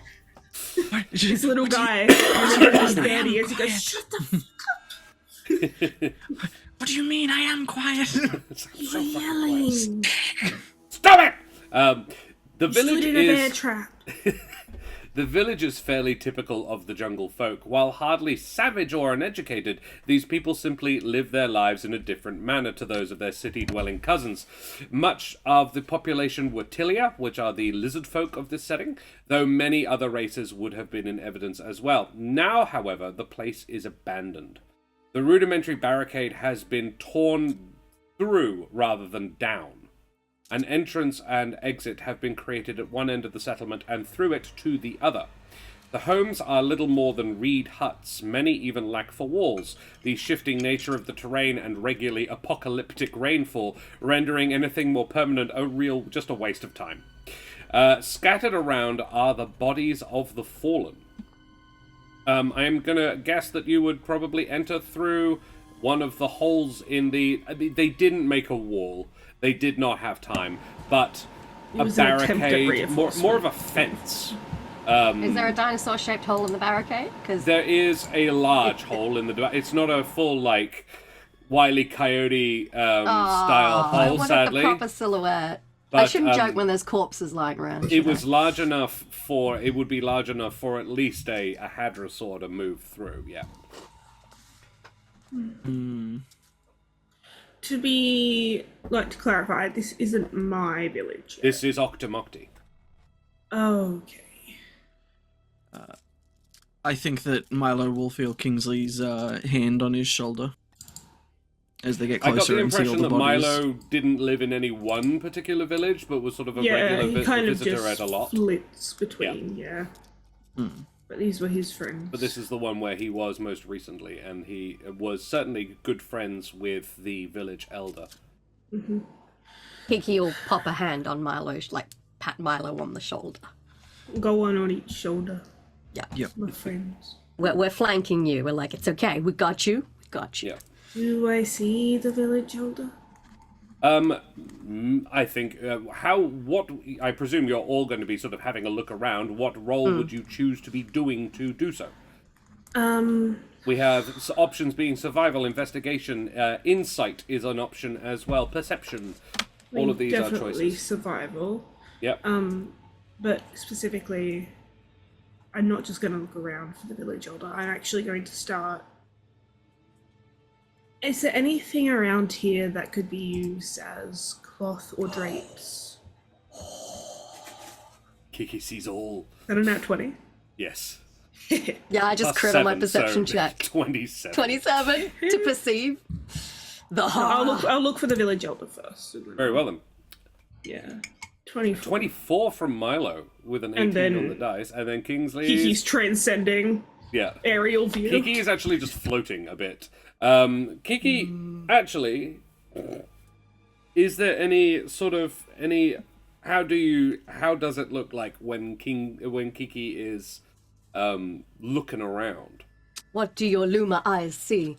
Like, would she have imagine... flitted up into a tree, or how does she go about? Yeah, she'll definitely have gotten to a high point. So if there's like a convenient elevation that she can kind of combo a flutter and use her staff to kind of hop up onto. She can she's straight got a up good run up vantage walls, point. recall, as well. Oh, that's right. She is a fucking monk, and a level 10 monk at that, so she is really not bound to the ground like you normal folk are. Yeah. So I'll do a little pole vault. I'm not. I'm Run not up down the to wall ground. to get to a high point. Very well, you do that. Kiki has positioned herself on one of the few remaining roofs, and has a good vantage point glancing around. A 16, Kingsley isn't bad either. So let us say, first of all, Kingsley, you would notice that many of the inhabitants died fighting. And they did not go down easy. I mean, the people who live out here are not city dwellers. They are most of them know how to at least use a weapon. There are several puddles of blue-grey goo scattered around. It is also worth noting that the place has not been pillaged or looted. The population has simply been decimated. Yeah. With a 24, Milo, I mean, you were also sort of here for at least the beginning of the process. The attackers all came from the east, the direction you just entered from, and left through the west. And it is mainly determined from... this is mainly determined from examining the angle of attack and the damage to the stockade. However, they left very few prints in the ground. And in a few cases they did. The prints are those of, again, large reptilian riding beasts. There does not appear to be the footprints of any humble folk or bird folk attackers. And you would recall that not all of them were mounted. Some were, absolutely, but not all of them. Milo's gonna point that out and just... They ran right through and slaughtered my friends, but they were definitely humble folk there. On foot as well, and if you look... He's gonna point out to both of you. No prints. Only the mounts. Kiki, from your vantage point, you can see the jungle is, if you are at least even passingly familiar with it, reasonably good at showing where people have passed. It fades fairly quickly, but the way leaves are bent, if you're looking for it, you can easily spot. Whilst a large number of beings did move from east to west in this village, several left laterally. And you can spot at least a half dozen places where other people left, heading into the forest rather than following along the trail, which these are, roughly speaking, doing. There would be not a road exactly, but a path. And the attack very much followed the line of the path.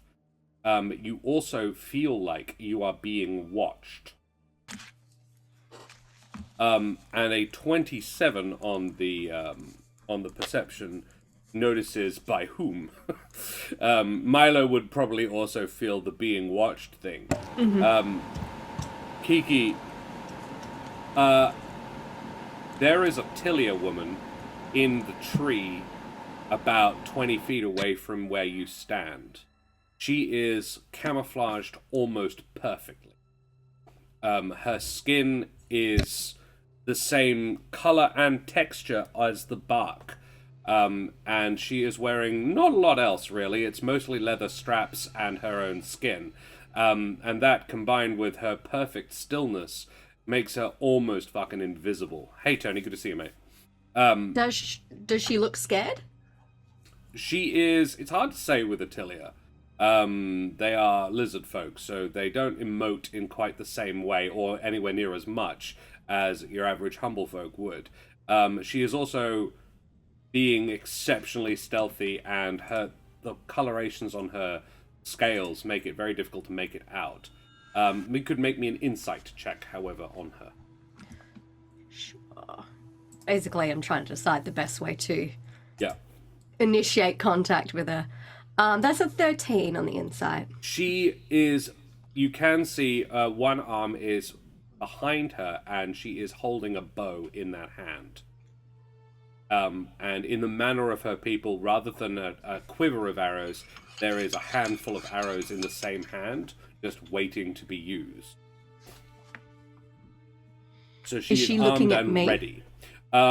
She wasn't initially, but as soon as you start looking at her, one of her eyes zooms around. She is a chameleon. And one of her eyes very much immediately starts observing you. I'm going to use the spell message to contact her. Sure. So I can say quietly, I don't want to alarm you. I don't want to alarm you. I mean no harm. Hi, I'm over here. And I'll give a little wave. You hear back, "You are not like the others." And I'll send back, like, what were the others like? The people who attacked? The ghosts. Yes, You from Espinora? Yes, we're friends with young Milo over there. Who has just sat down in the dirt with a squelch and started crying. I fully think that Kingsley has run over and is doing the, like, sort of kneel over, sort of, like, full sort of hug to sort of, like, envelop him. And I think he's just sort of muttering quiet reassurances as he looks around, is looking grim. Yeah. Yeah. The Tilia sees this. Can you see any others? I assume that my perception check I would have noticed if... You can assume that for sure, but not without that meta knowledge. Yeah, you cannot see any other creatures. You cannot see any ghosts or anything else around. It looks safe to you. I also heard, I think it's safe. We haven't seen any. I come down, we talk. Yes, that would be wonderful. Thank you. She descends with ease. It is sort of, gluey fingers, pad, pad, pad, pad. Comes down. Milo, you know this woman. This is Etal's daughter, Marilla.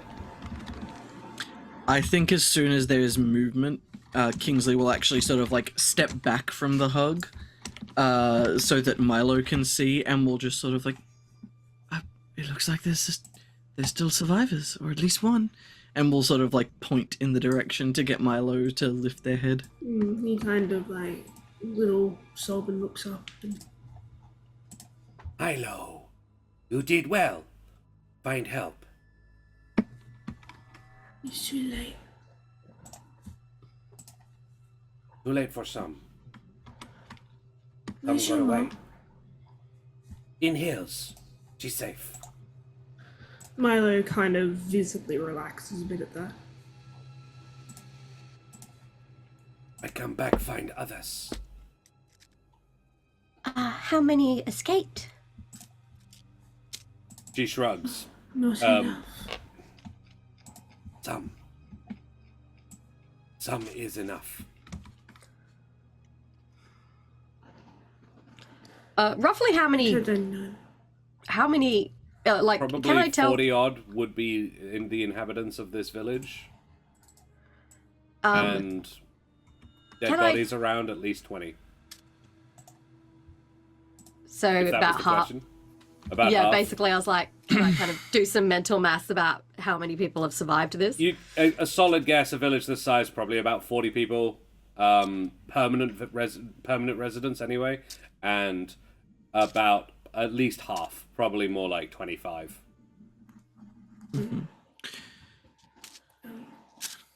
With that, Milo's gonna kind of nod and get up, and he's gonna start.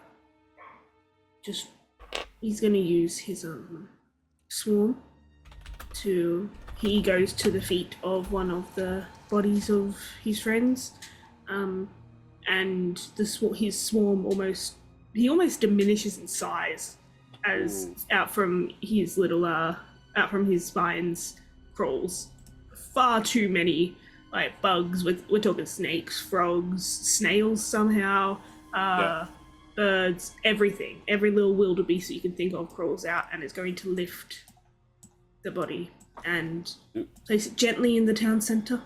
Okay. And do the same with the next, and while whatever's going on is going to happen, the swarms moving them. As Milo does this, Marilla is actually going to sort of gather Kiki and Kingsley to her and say and give you a sort of her accounting of what happened. Yeah, I definitely want to be like, what happened? You know, give us the lowdown. Creatures, ancient and dead. Some ghosts, think spirits. Mother thinks not war, though. They did not look like they came to fight. Just that they came and fighting happened. What sort of weapons were they using? Did they have like blades, or were they using magic? City weapons. Sorry, a what? City weapons. Metal. Oh, Blades. right. Things like blades would be much harder to come by out here. No magic. Well, actually, she says that and then, like, tilts her head and, like, except for their being. They were magic, but they did not attack with magic. So the mounts were magical? Is that what she means? No, they themselves, ghosts, being a sort of an apparition. Oh, right. She thinks the fact that they were ghosts themselves are magical, makes them magic. Right. I think Kingsley will sort of nod and then okay. Are you planning on returning to the rest of the survivors? We gather. I find and take. We hide. Will Espinora help? I think so. We've been sent effectively only to scout. But if you are able to send someone with word from us of what has been seen here, and let them know that we're continuing to look, I'm sure they'd be able to send more people, probably food as well. I could go. And emerging from a pile of detritus, really, half of a house, half of a little shack has collapsed, and from it is a teenage Vulpin. They've got a bit of an emo thing going on. That it's actually very out of place for this where they are. There's very much like a long fringe that has clearly been dyed dark brown, and they're sort of like they've got the sulking sort of shoulders raised, hands in the pockets, but yeah, I could go, I suppose. If you need someone to. Who are you? I'm Jones. Milo's head's gonna snap around. This is Jones. I don't know if you know Jones super well. Jones is a sulky motherfucker. Jones doesn't like anyone, really. Particularly doesn't like being here. Milo, can you give me a history check to know whether or not you know about Jones? 14, natural. Yeah, you'd probably have asked around about what the fuck is up with this kid. No. This kid is an apprentice tree warden. Ooh. And not up for it at all. Did not sign up for this, did not choose it. It's a family thing, and they're a bit hacked off. He's the rich kid who's been sent to military camp. Yeah, not a rich kid, but yes. Like very just much the so, vibe, yeah. yeah. But that vibe, absolutely. The folks live back in Espinora, and it's a family tradition. Once a generation, someone goes and trains as a tree warden, and unfortunately, this kid's folks only actually produced one offspring. So Milo would know this of him. Yeah, them In that is very much event, it them. is a they them. Hell yeah. Either way though, Milo's head's gonna snap around to them and just, can we trust you with that? That's not his voice. Can we trust you with that? Almost Jones is judgmental. looking. Yeah, Jones is looking down at a dead Tilia woman, who Milo would know is Guela. Mm-hmm. And there is a resolve in their eyes, I think. And Jones looks up and says, saw the guy who killed Guela. Some big Eliran on an iguanodon. Big sword. You're muted, Karen. I can... Sorry, a big what in an iguanodon? An Eliran catfolk. Big Eliran in a fancy coat, mounted on an iguanodon, with easily the biggest sword I've ever seen. bloke looked kind of important. Loads of armor and stuff. Dead, though. If I had to guess, I'd say he was in charge. And he killed Gwayla like it was nothing. Did they speak? Did they say anything? I didn't hear him say anything.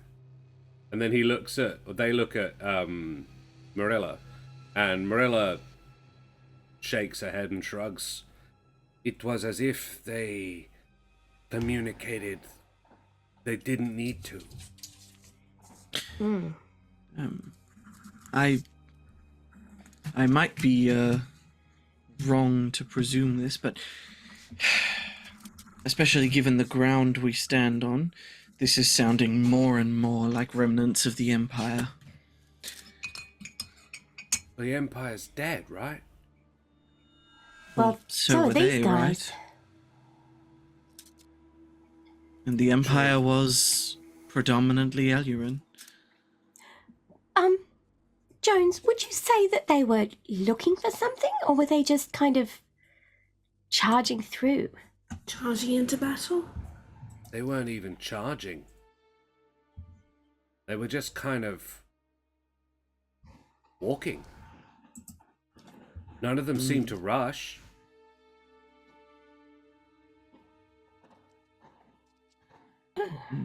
Did they attack first? We didn't attack him, right, Marilla? No. Unless a different village attacked them.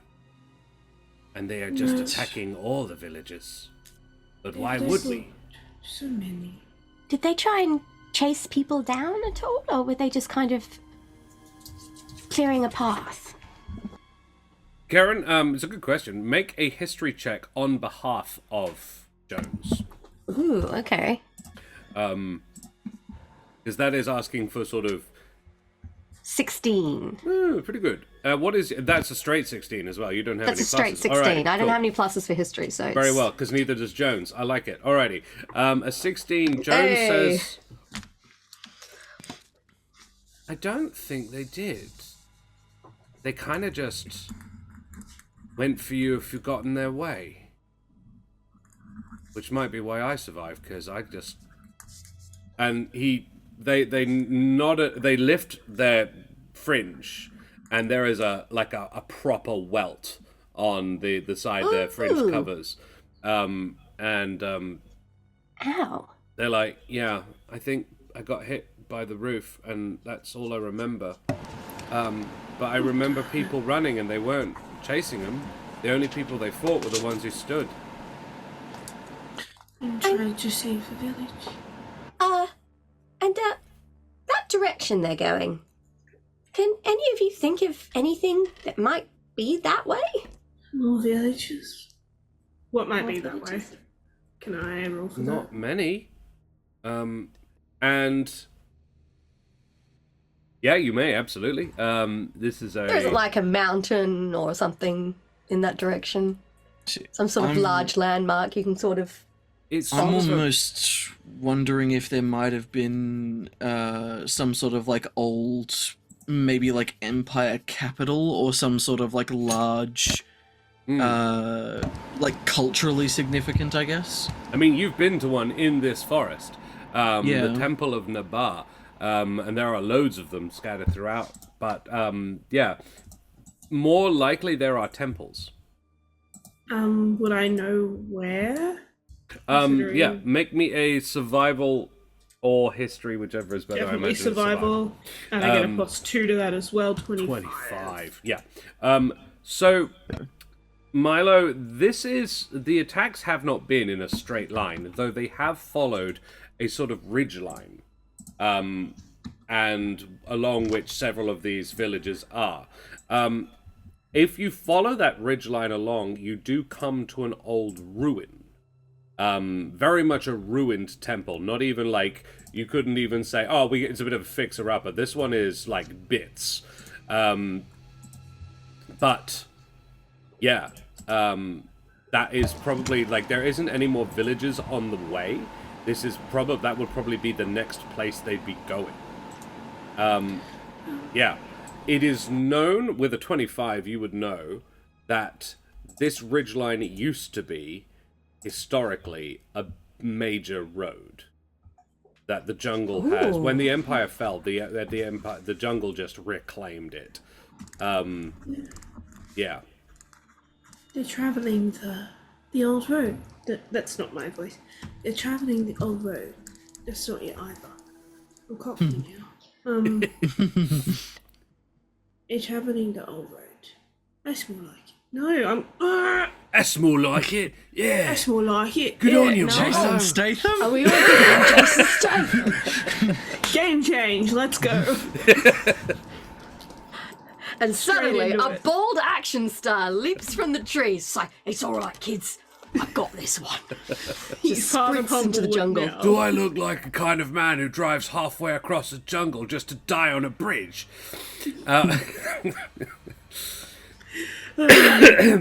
Incredible. Anyway, this is my voice. I found it again. There it is. Kind of. Could I don't know.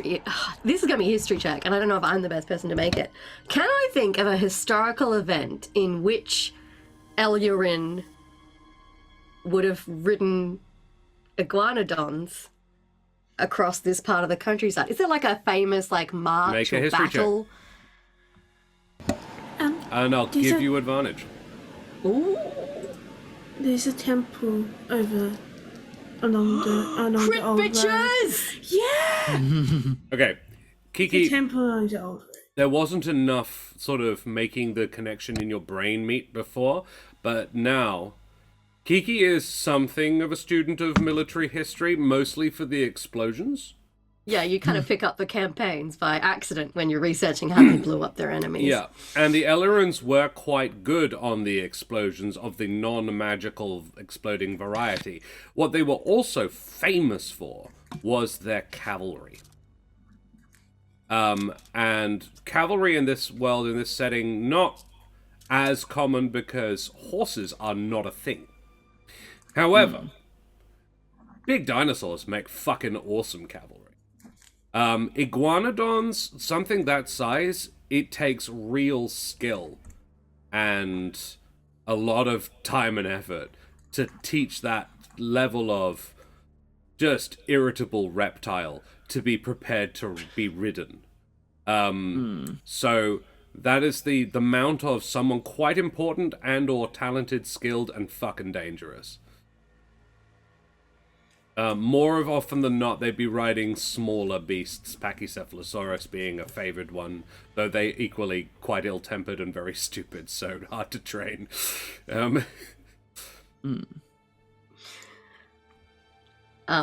And do They're I quite like just- horses in that way, apparently. I was about to say, it sounds Yeah. like you're describing horses. Yeah. At least my limited experience of trying to ride horses. After stream, I'll show you Camels. guys a horse called Slim Shady. Oh, yeah, that one. Just the real Slim Shady Not the stand-up. Ankylosaurus called Thin Lizzy. Slim Shady has injured every person who's ever attempted to ride him. Oh, wow. There was a really funny reel This was that I supposed to be ran, after like- stream. Yeah. I'll be really quick, and then I'll ask my next question. But I got sent a random reel that was like, it's like people who it's their first time, horse riding, and they see like the beautiful grey horse, and they're like, oh, I want to ride the magical grey horse, and then the staff are like, oh no, that's not a beginner horse. We thought we'd put you on, Glue Factory over there. Glue Stick, And they're yeah. like, no, but this one looks like it's a magical horse. It's so beautiful. He will Look, kill you. It really likes me. I like, look. It's killed the last 3 people that rode it, so you might want to ride Glue Factory. Cool. Yeah. So yeah, that is what Kiki recalls, that yes, the Ellerin Empire famous for 2 things: explosions and lizard cavalry. And would there be a famous march of the Ellerin that I might know of? No? Not particularly. No. They did do triumphant processionals. But it's not really covered in the explosions part of military history. Yeah. Though with your Nat 20, I would point out that that Aravis fleet did say they have some very unusual burial rites. Yeah. It just occurs to me that historically, Ellerin were famous for their mounted warriors on, these sorts of creatures, and it's hard, and they were very dangerous, and they and the Seahawk was saying before we left that they had unusual burial rites. So is it possible that, for some reason, a perhaps burial ground of Ellerin has been disturbed, and now the spirits are reenacting their march from when they were alive? Certainly possible. And Would they Milo, even what were be you dead?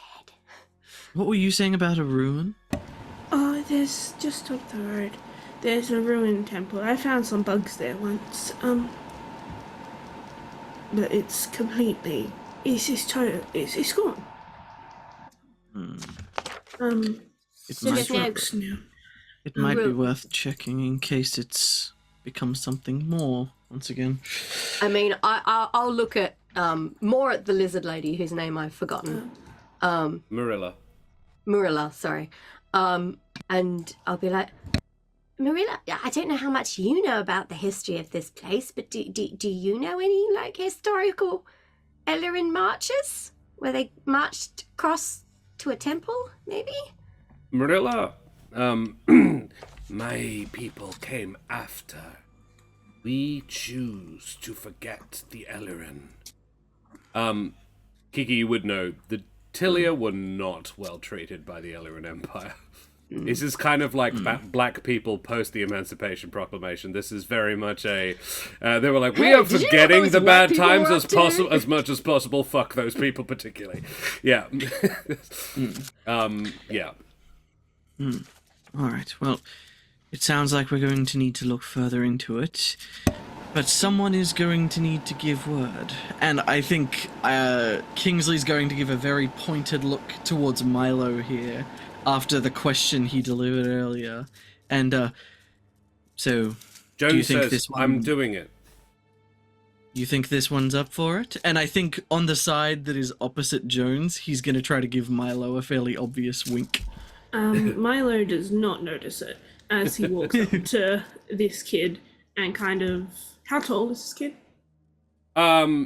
Slouched, which they would be 4 foot. 4.5. Cool. 4.5 feet. Yeah. Pulls them down to his height a little bit and just inspects the welt on his head. Or on their Fine. head, rather. Fine. It looks like it hurt. Yeah. did, and but he's not gonna as pull a bad. good berry out of his pocket. Just offer it. Thanks. I was actually going to make some of my own. Save your smells for. I mean, it might behoove us to ask Alawa if she knows any of the history, or the Seahawk. That would be so hoovers. I think I should write a note. Sorry. Yeah. and Kiki's gonna pull a pen. What did I say? You're going to ask a Loany? What, how do I say it? I think you said Alawa. That's who I meant. I don't even remember how I said it now. A Loany? good. Yeah, okay. You're going to Loany. ask a Loany. My aunt. Yeah. I'm gonna get rummage in my bag for a bit of paper and a pencil, yeah. and I'm gonna sit there and scribble down a quick message, basically saying, describing what we found and our thoughts about it being, the ghosts of Empire traversing an old road towards a temple, maybe, and how many in the village have died, and I'll ask Marilla if she's able to draw a little map to where the survivors are sheltering so we can send some food. Put I love you from Milo. Oh, P.S. Milo Milo says says I I love love you. Yeah. And Joan says, so where am I taking this? The lighthouse. Chewing on the apple. Just... I'm Alright. I'm assuming you've visited Espinora before. It's a bit hard to I miss. grew up there. They I know live it. there. My mum and dad live there. It's fine. I will give Jones a firework. I will give Jones. You see the first engagement in this kid's eyes since their dead master. Yeah, and is it weird? Jones looks at the floor and says, "Is it weird that the things they were riding left tracks, but they didn't? Yeah. That important? Yes. Because Interesting. the animals they were riding were ghosts as well." Yeah. Heavy ghosts. I suppose. And Fascinating. Okay, Milo, Jones? your experience of Jones is that Jones is not interested in any way in bushcraft or what have you. The fact that they have noticed that is like, is this going to be the making of this kid? Is this the point where they actually pull their fucking finger out? Bit too little too late, Jonesy boy, but alright. Man found his tragic backstory. Yeah. He's ready for level 1. Yeah. Milo will Jones go is turning up in another campaign now. Milo will go up to Jones, and just kind of pat his arm. You did okay. You're gonna do good. Probably tell your parents everything too. That'll help. Kiki would like to give Jones some instructions on using this firework. He's gonna blow his hand off. Kiki's realistic about the chance of We Jones would. following these, but, feels obliged to anyway. Safety first. It's like, now, James, basically, if you get into trouble and you need help, I need you to fire this off, okay? This is the Copper Comet, so it's going to make a bright orange streak in the sky. So we should be able to see it from miles away. Yeah, stick it in the ground, light it, and make sure you get at least 10 feet away before it goes off. Got it. He don't got Don't it. I rolled light for it. Don't light it. And he's gonna kind of pull their face around like by the chin, like to look at Milo. Like, don't light it before you need it. I got Because it. if you light it before you need it, we'll come running, and it will waste our time. I got it. Jeez. Milo's being very firm. And I will also give. I've just boldly assumed that Marilla is going to go back to where the other villagers are. Yeah. Marilla is going to do a sweep around, tracking all the other people who ran away in different directions, gather them all back up, and take them back to where her mum is. Cool. I give her a couple of fireworks as well, and I'm like, These ones are called Feisty Fish, and I've mentioned them in the note to our friends, and if you basically everything goes bad and you need help ASAP, fire one of those off. She, It's great. There's kind of this ball of sparks, and then they all go. It's very cool. Like a skull of fish. Don't let them near dry trees. She looked. There is no such thing as a dry tree in this forest. This is a Yeah. really, traditional Kiki's damage over the rainforest. years has been limited True. by the humidity. Yeah. If you have a 2-day period without actual rainfall, it's considered a drought.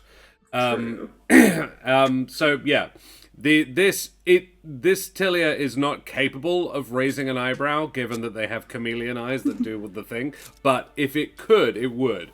It says, "Your help is much appreciated." Guys, can we go visit at our Visit who, sorry? the mum? Village elder. Oh, She is she with the other not survivors? far away. Absolutely. I'll see our friend off, She might and then we know can a get lot moving. more. Might know This a little is more. true. Yeah. Yeah. You look at Kiki, and Kiki's clearly torn between, like, chasing down where these guys are going and also, soberly accruing more information. And you see her kind of work through that childish impulse and then realize that, she probably should go and find out. Milo's actually gonna. Marilla says, "Milo, Mother will be glad to know you safe." but does not know what these are. Really? This is something she has never seen. She knows everything. How would Marilla respond to that? She would say she knows enough. I get that reference. I will say, while this conversation has been happening, I think Kingsley had set his pack down and pulled out a wooden sort of case and begun to sort of take things out before I think Kiki had hastily pulled the paper and writing implements from the bag and begun to assemble a note, and you see him just sort of quietly replace a quill and an ink pot and several bits of paper, close the case again, and pop it back into his bag. So she could have got beautiful calligraphy, and she got chicken scroll She got from Kiki. Kiki's... Yeah. No, she is would have very gotten ironic, chicken in my scroll opinion. from Kingsley. Yeah. But yeah, I think that said, as this conversation is happening, I'd actually say Kingsley, if he can, will sort of lead Jones a short way away, maybe just sort of 10-15 feet back in the direction they came, and just I think he won't at all stoop to sort of like try to be level. He'll sort of keep himself at his normal height, but will sort of tilt his head a little as he looks down and just pretending to be disinterested will only get you so far. I can tell you've clearly got an aptitude for this stuff, and frankly, the fact that you noticed that about the footprints, I think, is far more telling than any of your anything any of your instructors could have told me. I'm sure you're shaping up to be a fine recruit, and this, and I think as he sort of says this, he'll reach down and kind of like, if he's wearing like a shirt with a collar or something, kind of like tidy it and like neaten his presentation a little and dust his shoulders off. Just, this is quite possibly the most important job you'll have done yet. This is saving the lives of many. Just because you're not wielding a weapon doesn't mean you're not protecting people, and the food that's going to come back with you is going to keep a lot of people safe. And I think that that's worth being proud of. No? So, chin up, and kind of like lift his head a little, and good luck, soldier. And if I may, I feel like it in character. I have to use it here. I am going to use enthralling performance as I've been speaking with him one-on-one for a minute, and I'd like him to make a wisdom save, please. Amazing. Oh my god. Alrighty. That is a 14. My DC is 16, and so I think he's charmed by me for an hour, and I think that in this particular case, rather than his normal brand of sort of disarming sort of suaveness and charm, he tries to sort of translate that charm as, like, effectively just trying to really get through to this kid, and sort of make him feel important and like what he's doing has value, not just because he's doing something that we need him to do, but because he clearly is talented at this stuff and has just kind of been completely disengaged with it. And so I'm hoping that this is kind of the push he needs to really understand. And so I think he'll sort of, as he sort of... Guayla. She was kind. Good. I wasn't the best. I could have been nicer. But she couldn't have been. Look, we could all be nicer. It's just, there's no point in worrying about the way that things have been, or the way that we have behaved. All we can do is continue to carry ourselves in a way that those who came before us would be proud. And it doesn't matter whether that's your parents or whether it's the ones who really molded you. So, do Guayla proud. See you soon.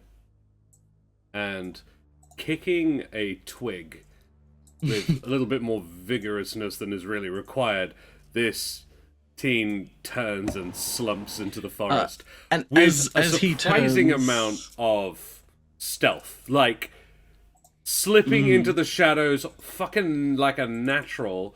They just disappear into the forest. just before he makes it out, actually. Oh, sorry, they just before they make it out, I think as they go to turn, Kingsley will quickly stick a hand on their shoulder and just.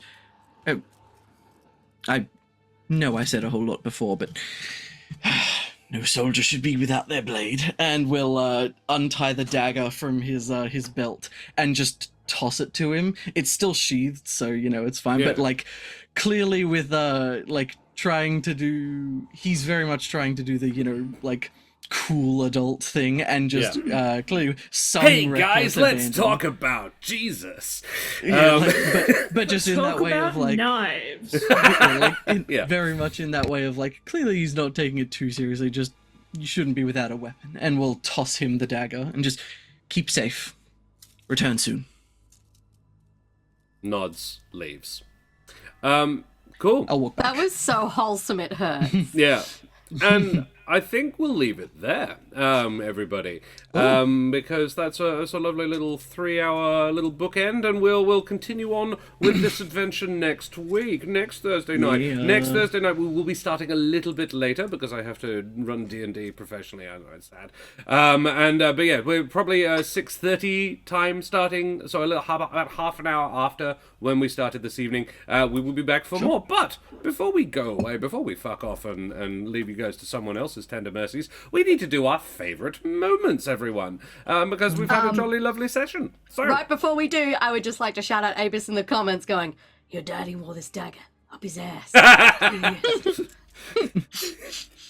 well, he didn't want the jabs getting stuck it up his ass. Daddy wore this dagger up his ass. And then Sorry, it took me a he while to get my died. walk in. He died, and then he died of watch in ass disease. And then so then what did I do? I stuck it up my ass. Don't lick it. And that is Eddie Izzard for everyone.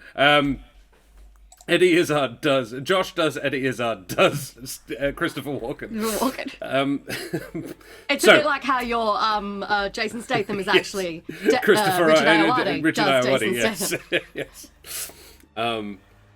Yeah, my best impressions are impressions of other people doing impressions of the person. So, guys, we should probably do our favorite moments now. Karen's obviously channeling some Jason Statham as well. Yes, It's hard not to once you've done it once. it is hard, yeah. So we need a D4 in chat, please, and we also need people in chat to type !ticket to go into the draw to win a Trollord Games voucher. But we are very much in need of some ! Roll space the number 4s to determine who the heck we're going to flatter first. This is something we have stolen unapologetically from the dreaded GM. I played with Dredd a long time ago, and he said, why don't we do this? And I was like, yeah, that's a great idea. And as somebody who was recently telling off somebody else for saying they, them, Dredd is a they, them, and I should be specifying that as well. So I stole it from them, and they're a bloody champion, and we've started doing it too, and we fucking love it here. So, guys, we need a no ticket for you. Already won. All right, fair enough. I need a D4. More than anything else, Abis. Can you type me a D4, please, my friend, to work out who we're going to flatter first. And yes, get your favourite moments in chat. And obviously, chat, we are welcoming yours as well. One, that would be Karen with favourite Kiki moments. What do we think? I love that everything can be solved with a firework. Yeah. I'm just milking that shit for all. I brought a small bunch of fireworks with me. It's obviously enough for any situation. Yes, she's not going to run out. No. I specifically love Kiki giving that kid a firework, like a teenager a firework, and then just the briefest, somehow most complicated safety lesson. This kid did not understand at all. And Kiki going, I've done my due diligence, I can't be sued. I rolled a 4. Tell her not to blow it up in their face. Anything that happens after that, not Which I my think is fault. very fitting, I even though rolled we're a 4 for Australian, as Jones it is the 4th listening. of July. Yeah. Oh, yeah, hey. Yeah, Jones paid 0 attention to the safety lectures. Like, oh, yeah, I know how a firework works. has never set one off before. Look, Kiki gave him one that if it does blow up, it won't kill him. That's fair.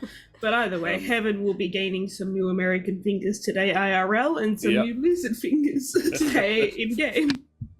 Honestly, I Gunpowder was and the in... biscuits.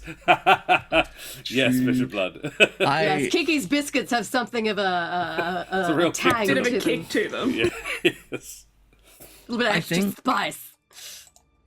I love I think just like the personality and the way that manifested in like the naming of things. I think specifically the description of the open close sign and the names of the fireworks. The fact that instead of it just being like, here's a firework, it was always, I'm giving you this firework, this is what it's called, and this is what it looks like, and here's how you use it. And the fact that the sign, instead of it just being open and closed, you had like that, it just says a lot about who Kiki is. Yeah. It's excellent. I love Kiki as a character. I really enjoyed the remembering your bug companion, which I would absolutely. You can definitely have a new one or something else if you want to, because it's still technically in your character sheet. You're an urchin background, so you do have a little pet. But that reference and then logicking out how you would relate to larger creatures because of it, or like just making sense of the backstory that you have,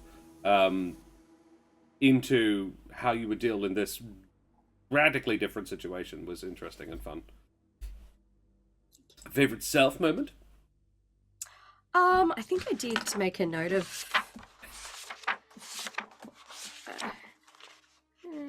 Harris really loved the descriptions of all the different fireworks with their names. Yes. Yeah, I've got a little diagram open now with the different types. So I've got a jumping off point. I did really enjoy. It's more of a Karen moment than a Kiki moment. Me thinking, oh wait, are these ghosts reenacting? Yeah. A historical event? Solving the puzzle was good. Yeah. Yeah, I was quite proud of my brain. Particularly given I'm still sick and I'm tired, and my brain still managed to kind of go. Sounds like they're just trying to like redo something they've already done, particularly if they're dead. Yeah. So I liked that. Okay, that but I was also very good. liked like spotting the lizard lazy. That was the one I have. Spotting Marilla in the tree and being like, and your sending use to her of rather than message- yelling at her. Yeah, wanna that was a startle good her? spot. That was good. That was smart.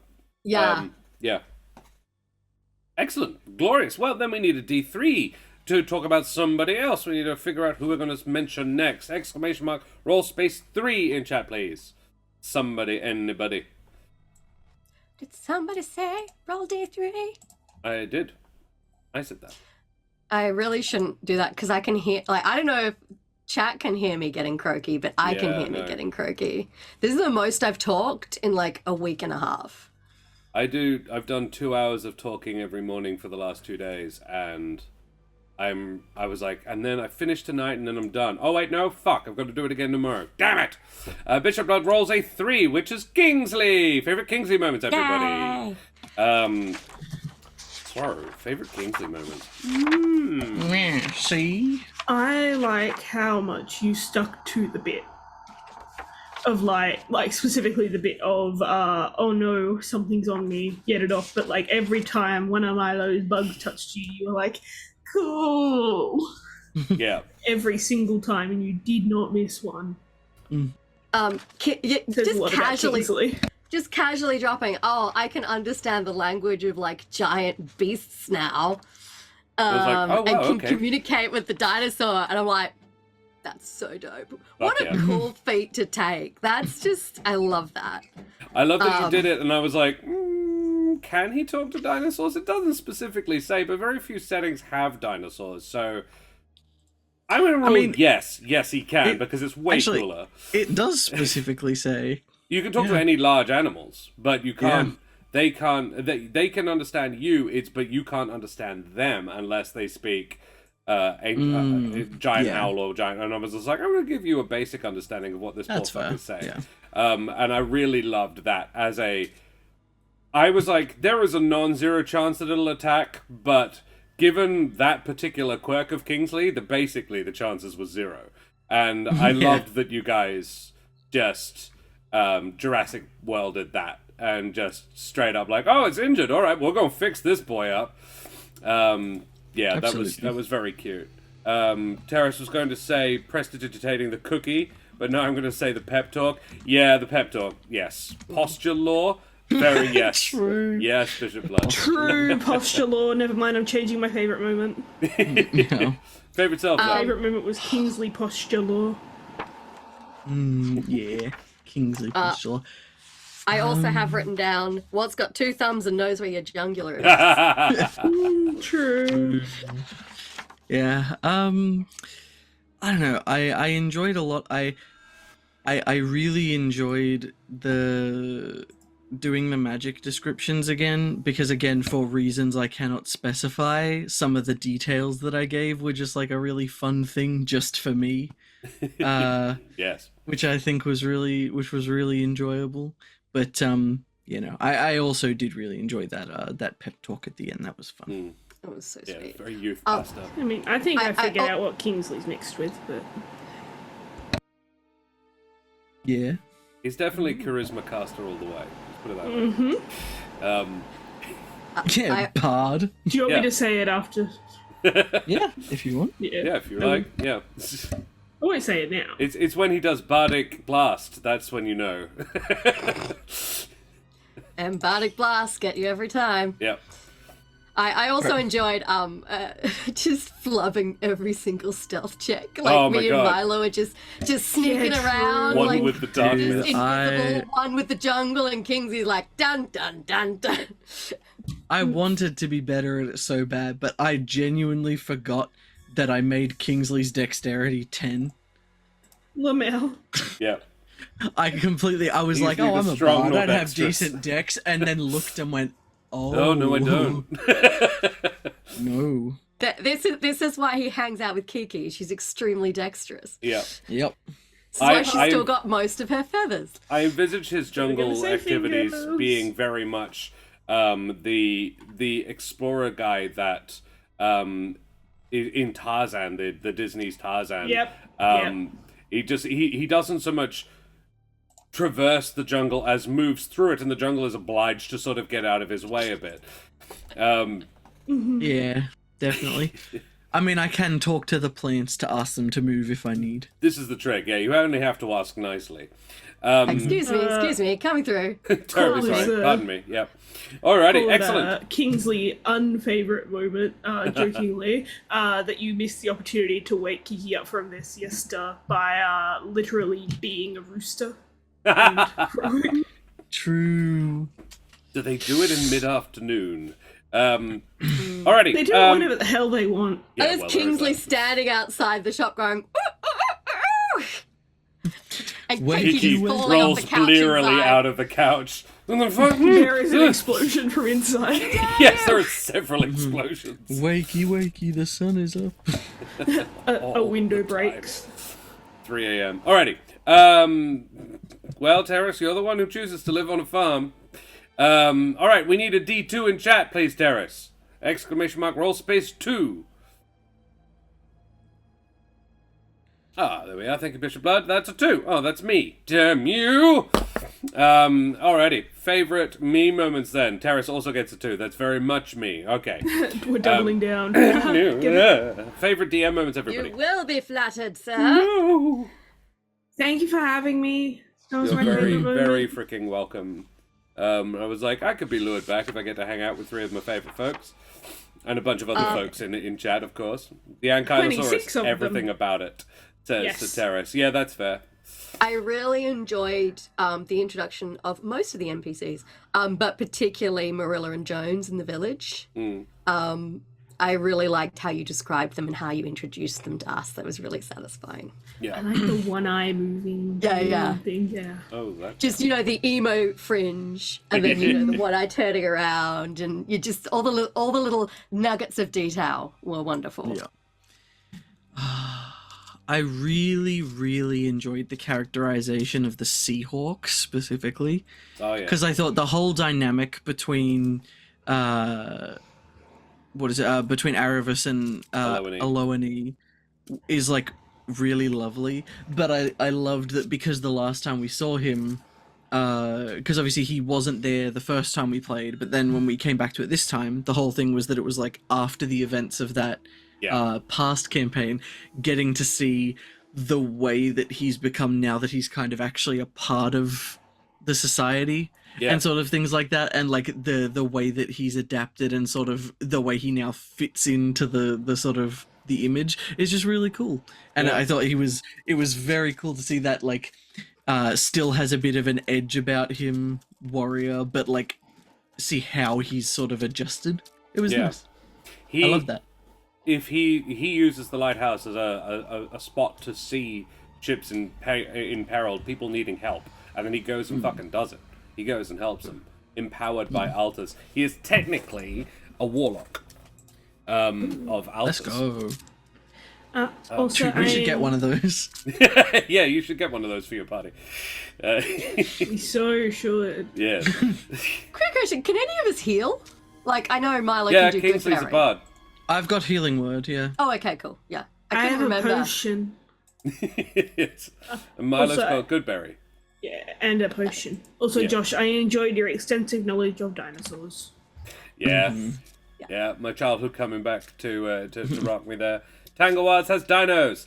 I don't know that for a fact because I haven't read the book, Bishop Blood, but I have decided that my Tanglewards have dinos.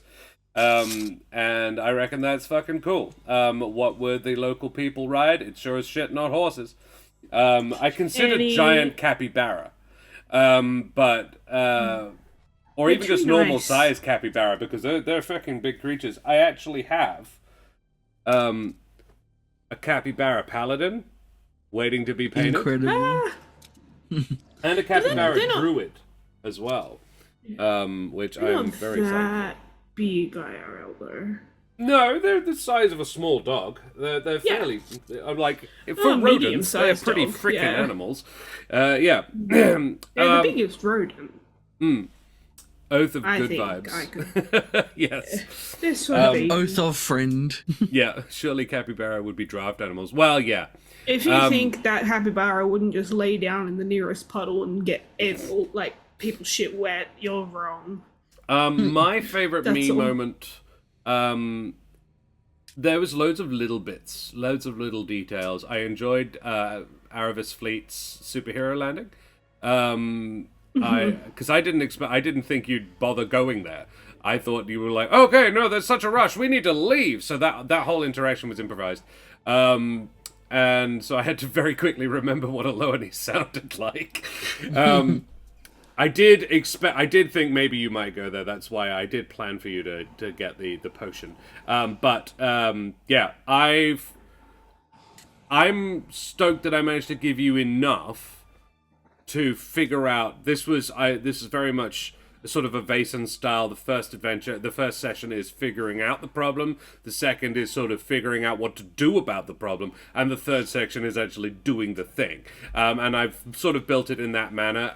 But because it's homebrew, I didn't know whether or not you guys would figure it out. And you fucking did. So I'm quite happy that I managed to give you the right amount of information for you to find it out in the time I had allotted. And also gave you loads of opportunities to demonstrate who you are in relation to each other and who this new person is in relation to his new friends. I was very happy with. I'm not rusty. I ran D&D like 4 days ago, but doing it live, I'm a little rusty, and it was good to feel different. Get back into it. Yeah. Hey, Phoenix, good to see you, mate. But I think for a favorite personal moment, I really enjoyed my characterization of of Thin Lizzie, the Ankylosaurus. That was fun. They were good. There is a noise, and I really wish I could reproduce it, but it's this sort of whoop, this, and I was like, I couldn't describe it.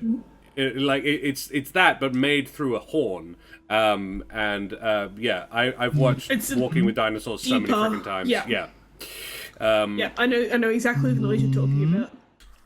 The Kren reference, the claws on the side of the working in past adventures into current storylines is always fun. So we need a favorite Jess Yes, moments time. now. Exclamation mark roll space 1 if you feel that way inclined, but there's absolutely no need. D1. Favorite Jess moments, everybody. Roll What do a we 3. think our favorite Milo moments can be? I'm going to go straight out of the gate because I handed Jess a prelude to read, and reading other people's writing, reading other people's creative text, and then I gave Jess it in sort of like a Mad Lib style thing. So fill in this bit yourself and then read this bit, and then fill in this bit yourself and read this bit. And I loved it. I loved what you did with it. I was just like, yep, this is exactly what I intended, and I love it. I like making my players do some work, and it was lovely. It was really great. I like that. I did butcher the delivery quite a bit because I got stage fright for no There are reason. also several words in there that aren't words. True. Like the name of your aunt and the name of the village you were protecting, and the word that doesn't even have normal shape to it because the village elder Etal is E''Tal. That's not a fucking word. So I think you did a great job. I think I got the pronunciation of Octomocti. But Yep, probably didn't. Octomocti is said as is. Yeah. Yeah. No, you got it. There were a lot of moments that I could call out that were really great. I think I particularly really liked Milo's response to Jones emerging. Ooh, I think yeah. the fact that because up until that point everything we'd seen from Milo was very soft, very caring, kind of like, you know, he was trying to do what needed to be done, but it seemed very much in that sort of like, oh god, I have to help, what's happening sort of way. And so seeing someone emerge from the rubble, and until Milo realized that he'd been like knocked out and stuff and hadn't been able to fight, when he had that first moment of, wait, did this motherfucker just hide while the ghosts tromped through the village and killed everyone? That first moment of just like that almost judgmental, like, what makes you think you can handle this, was like a really interesting piece of characterization that went completely against everything I thought Milo was going to be. So it set it up as a really interesting thing to explore. He's not just a sweet little guy. He is a sweet little guy. No. Let's not get that wrong. But he's not just a sweet little. Yeah, absolutely. He's so much more. He's like, you either fight or you run and help people get out. You are one of the young ones, buddy. He was actively trying to, or they, physically she, actually, but they were trying to run, but they never got very far. Or they were And being once Milo told to realized run. that, Yeah. he was like, okay, they're alright. I was going to say, because as soon as Josh described the welt on the forehead, I watched and heard your like vocal and body language change towards them, and I was like, okay, like I see where it's coming from now, and it just adds that extra dimension. It's very good. And Abus, thanks very much for those gifted subs, you bloody champion. Bradwin and Elon Valtar, congratulations on your sub situation. Guys, thanks so much. I'm very flattered. Bradwin's fun name. I like that. Yes. I have two, so I'll do one and then I'll hold the other one until the end. The first was just the fact that Milo is just carrying a little menagerie. Yeah. So when the biscuits Kind of came just on out, him. Milo is just like, all right, everyone, snack time. And like all the frogs and beetles just kind of coming out. It was really To cute. carry the bodies as well. It's Yeah. Yeah. It came back nicely as well. like a moving carpet. Kind of unnerving, but Yeah, just a little bit. Particularly as it's not all one species of thing. Like, it was all ants. It just sort of makes sense, but it's frogs and snakes and lizards all just helping each other. just a bunch of varmints. Yeah. Terrace agrees with that one. Terrace really loved Milo's reveal of all the little critters living in his spines. Bishop Blood says, the hug, the biggest hug, and the biggest hug. Initially just being a massive hug monster. Yeah, super cute. Yes. Any other favourite bits? Favourite self? Oh, kind of favourite. I think I'm gonna have to swap two of Milo's stats around, specifically strength and intelligence, because the way that he came out, I was proud of a few lines at the beginning with Kingsley, when Kingsley was like, "Looks like you brought some friends," and Milo hit him with the, "I didn't buy them," And then towards the end there, when Kiki said, "Oh, it would probably behoove us to make contact," and Milo just going, "Yeah, that would be so hoovus." Such a just- good line. So you're going I to drop think the intelligence? He's just come out a bit dumb, and I Yes. love that. Yeah. Bless. Bishop We don't Blood need also says the intelligence good in this apples. party. That was going to be my second one as well. thank Yeah. you. The good apples. description Yeah, someone of else said the good apples. apples. Yeah. Thank you. Yep. That was And how wonderful. they were Apples was grown. great. Yeah. Also, like, it was such a simple thing, but when we were kind of like looking around everything, and you described like Milo just literally just sat down in the middle, like, and just started crying, it genuinely got me. I was like, oh man, I have to protect this guy. Yeah, no. Yes. I was just like, your AC is like 8 points higher than mine, but I'll protect you, buddy. Yeah, my AC's 19. Yeah. 19 regardless of what Milo does. Yeah, he could curl if up I in a curl ball up and in it a doesn't ball, get it's even better. 24. No, it doesn't stack. I think No, it just my sets it to AC 19. is 19, isn't it? No, think, you can't add your curl- dex to it when you curl up. Huh? Oh yeah, correct. Because you can't move. So you're 19. There's almost no mechanical benefit to you for curling up at all, except I that get when you do, scared. if people attack you and they fail to hurt you, they get hurt themselves. Which is funny. Something that Helvig used to oh. use by just power bombing people. He would just curl up and then throw himself at people. Yeah, I was gonna say I'm kind of considering doing the full Baldur's Gate, like jump Yeah. off a cliff, Yeah. hit him with Hedge the from the full top damage. rope. Hedge off the top Yeah. rope, yeah. Incredible. Cast enlarge That being reduce on him. said, I am wearing leather armor.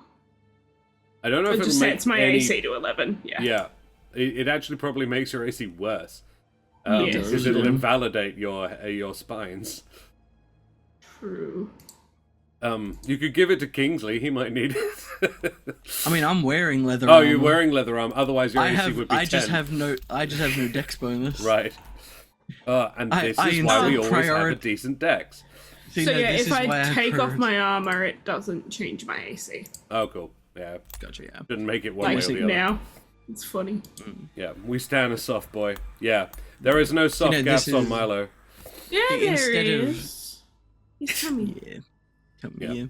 See, that's no. I instead of having functional stuff like initiative bonuses or AC, I prioritized putting 12 in strength for my vanity muscles. Yeah. Oh, the vanity muscles. I'd forgotten about the vanity muscles. He's juicing.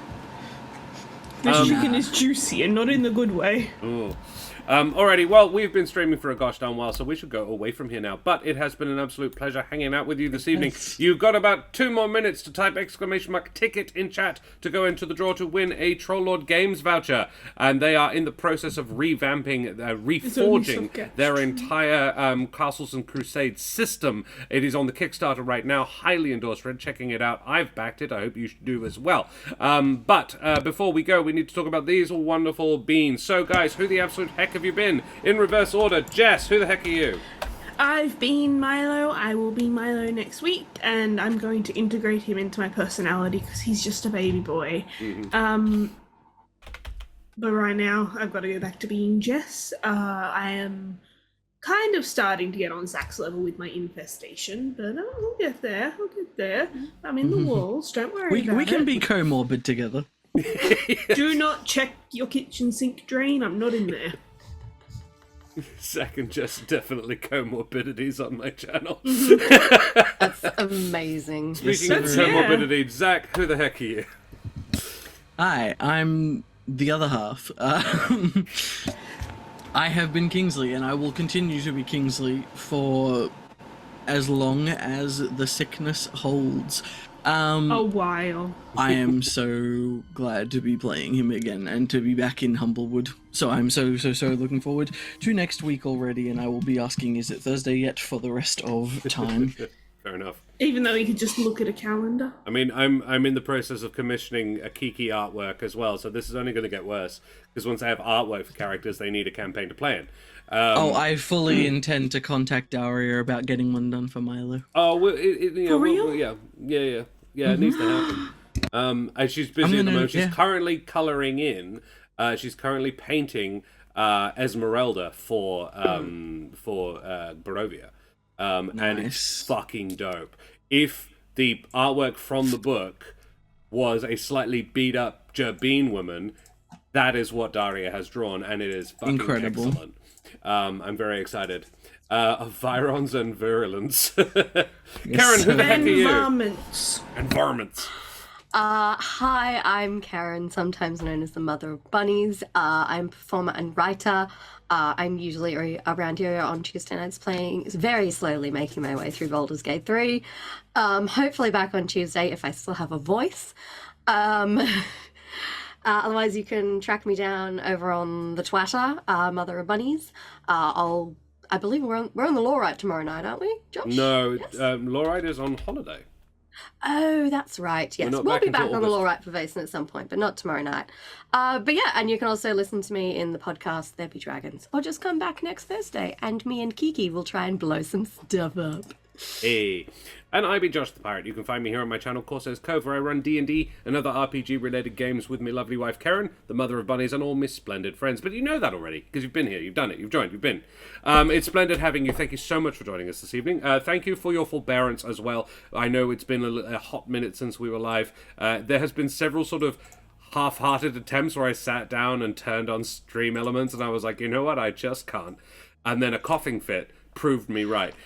So yeah, but we're back. Be like, we're gonna do it. We're gonna do it. I can't do it. Yeah. You know what? We're not gonna do it. We're just gonna curl up and play Wildermyth. Thank you, Terrace. I have dropped quite a few hours into Wildermyth now. I'm on my second run. Yes. It's very good. I will ask you for stories. Age of Ulstrix was played all the way through. And, it's so good. It's just so good. I was obliged to, after one particular short story, I had to turn it off, like reset, go get Karen, and then bring her and make her play, like watch it again, because it's just a fucking poem. And it's just gorgeous. Where I wound up with a little rock friend. And yeah, it's just pretty. So strong recommendation for that. Begone, foul demon, healing blast. Yes, that's the cleric warlock cross. We're going to draw that giveaway. Healing at one point where you could hit someone and they'd heal. Yes, the club of healing. But they also took damage from being hit with does the stick. 1d8 of bludgeoning damage and then 1d6 of healing in that order. So it's really great if you're on one hit point, because it'll knock you unconscious and then bring you back. Terrace, I do like it. I am very grateful. I'm just grumpy about it. Get your tickets in. 5, 4, 3, 2, 1, and we are going to... How do I stop the close the giveaway? There it is. And draw a winner. Crispin Crunch! Huh? There we are. Hey! Crispin Crunch, congratulations. I will get that code through to you. Regift it. Okay, very well then. Let's draw another one. Whee! Lancaster. There we go. Alrighty, I know that person. I can get that through to Lancaster. Congratulations, Lancaster, you bloody champion. Good on you, Crispin. We will go away from here and raid somebody. We need to find somebody to raid. Karen, could you tell us quickly about the Ukraine, please? I can. You've probably heard about the Ukraine a lot over the last, a year and a bit now. There's war. It sucks. Like all wars, there are refugees that need support. So if you are able to donate to the Emergency Action Appeal, we will chuck the link up in chat. It's a collection of charities and not-for-profits raising money to support refugees from the Ukrainian conflict. So if you are able to, please throw them a few dollars. Every little bit helps. Splendid. We are affiliated with two actually... wonderful bunches of folks. We are affiliated with Wooten Forge. Wooten Forge gaming accessories make things like this beautiful thing and this beautiful thing like these, which is of course says Cove coin, and you can get one too. They're pretty heckin' cool. Or they also, I believe, they're a stock list for the stone dice that you got me, Karen. Yes, I bought the stone dice from them. You can order various cool rock dice from them. Net's up but not working. We can't raid Mike. I was going to raid Mike. Mike Moon says don't see Mike. Okay, alright, that's a shame because Mike is not able to. Lame. Just follow the channel. Thank you kindly. Of course, it's Cove is live. We are. I can't raid me. It doesn't work like that. You know what we're going to do? Because we've been playing a whole bunch of cute little animal folks, we're going to drop you on some other cute little animal folks. Net went down, had to raid out. So Mike Moans just raided us. Did he? No, he just came over here. That's okay. Raid's miffed. Never mind. That's okay. Mike, we are going to go away from here now as well. We are going to raid the Marine Mammal Rescue Sanctuary because they're one of my favorites, and they are live streaming otters 24/7. So we will drop a raid over there. It's great fun. It's got nothing to do with D&D, but it is a lovely thing to just leave on and watch every now and again. So throw your favorite raid emotes up in chat. Tell the Marine Mammal Sanctuary where you came from. Show them love like we always do, and we will see you hopefully, if not before Monday. Well, no, we will be back Monday night. What am I saying? For more Humblewood. Humblewood of Midnight and Madness. We'll be back on Monday night for a single little one-off, but then I go away for a week. But we will be back because we need to get Esmeralda and Eilina Kolyana and Van Richten back to the others, and we also need to get Smoothie back to Barovia. So that's what we're going to be doing that day. We don't have Roro that day, so the others will be working on getting everybody back into the same place, and then in a couple of weeks' time we will reconvene and recommence the adventure as planned. Abis, thanks very much for the biddies, my bloody champions. We're going to go away from here now. I was dead set ready to raid Mike, so let's hang on. Marine Mammal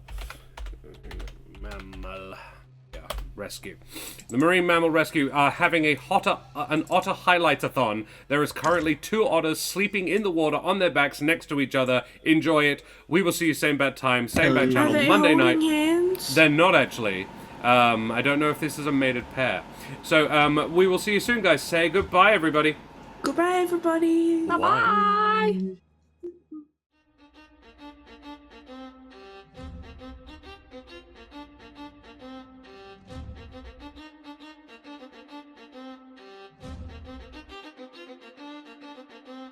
Whee!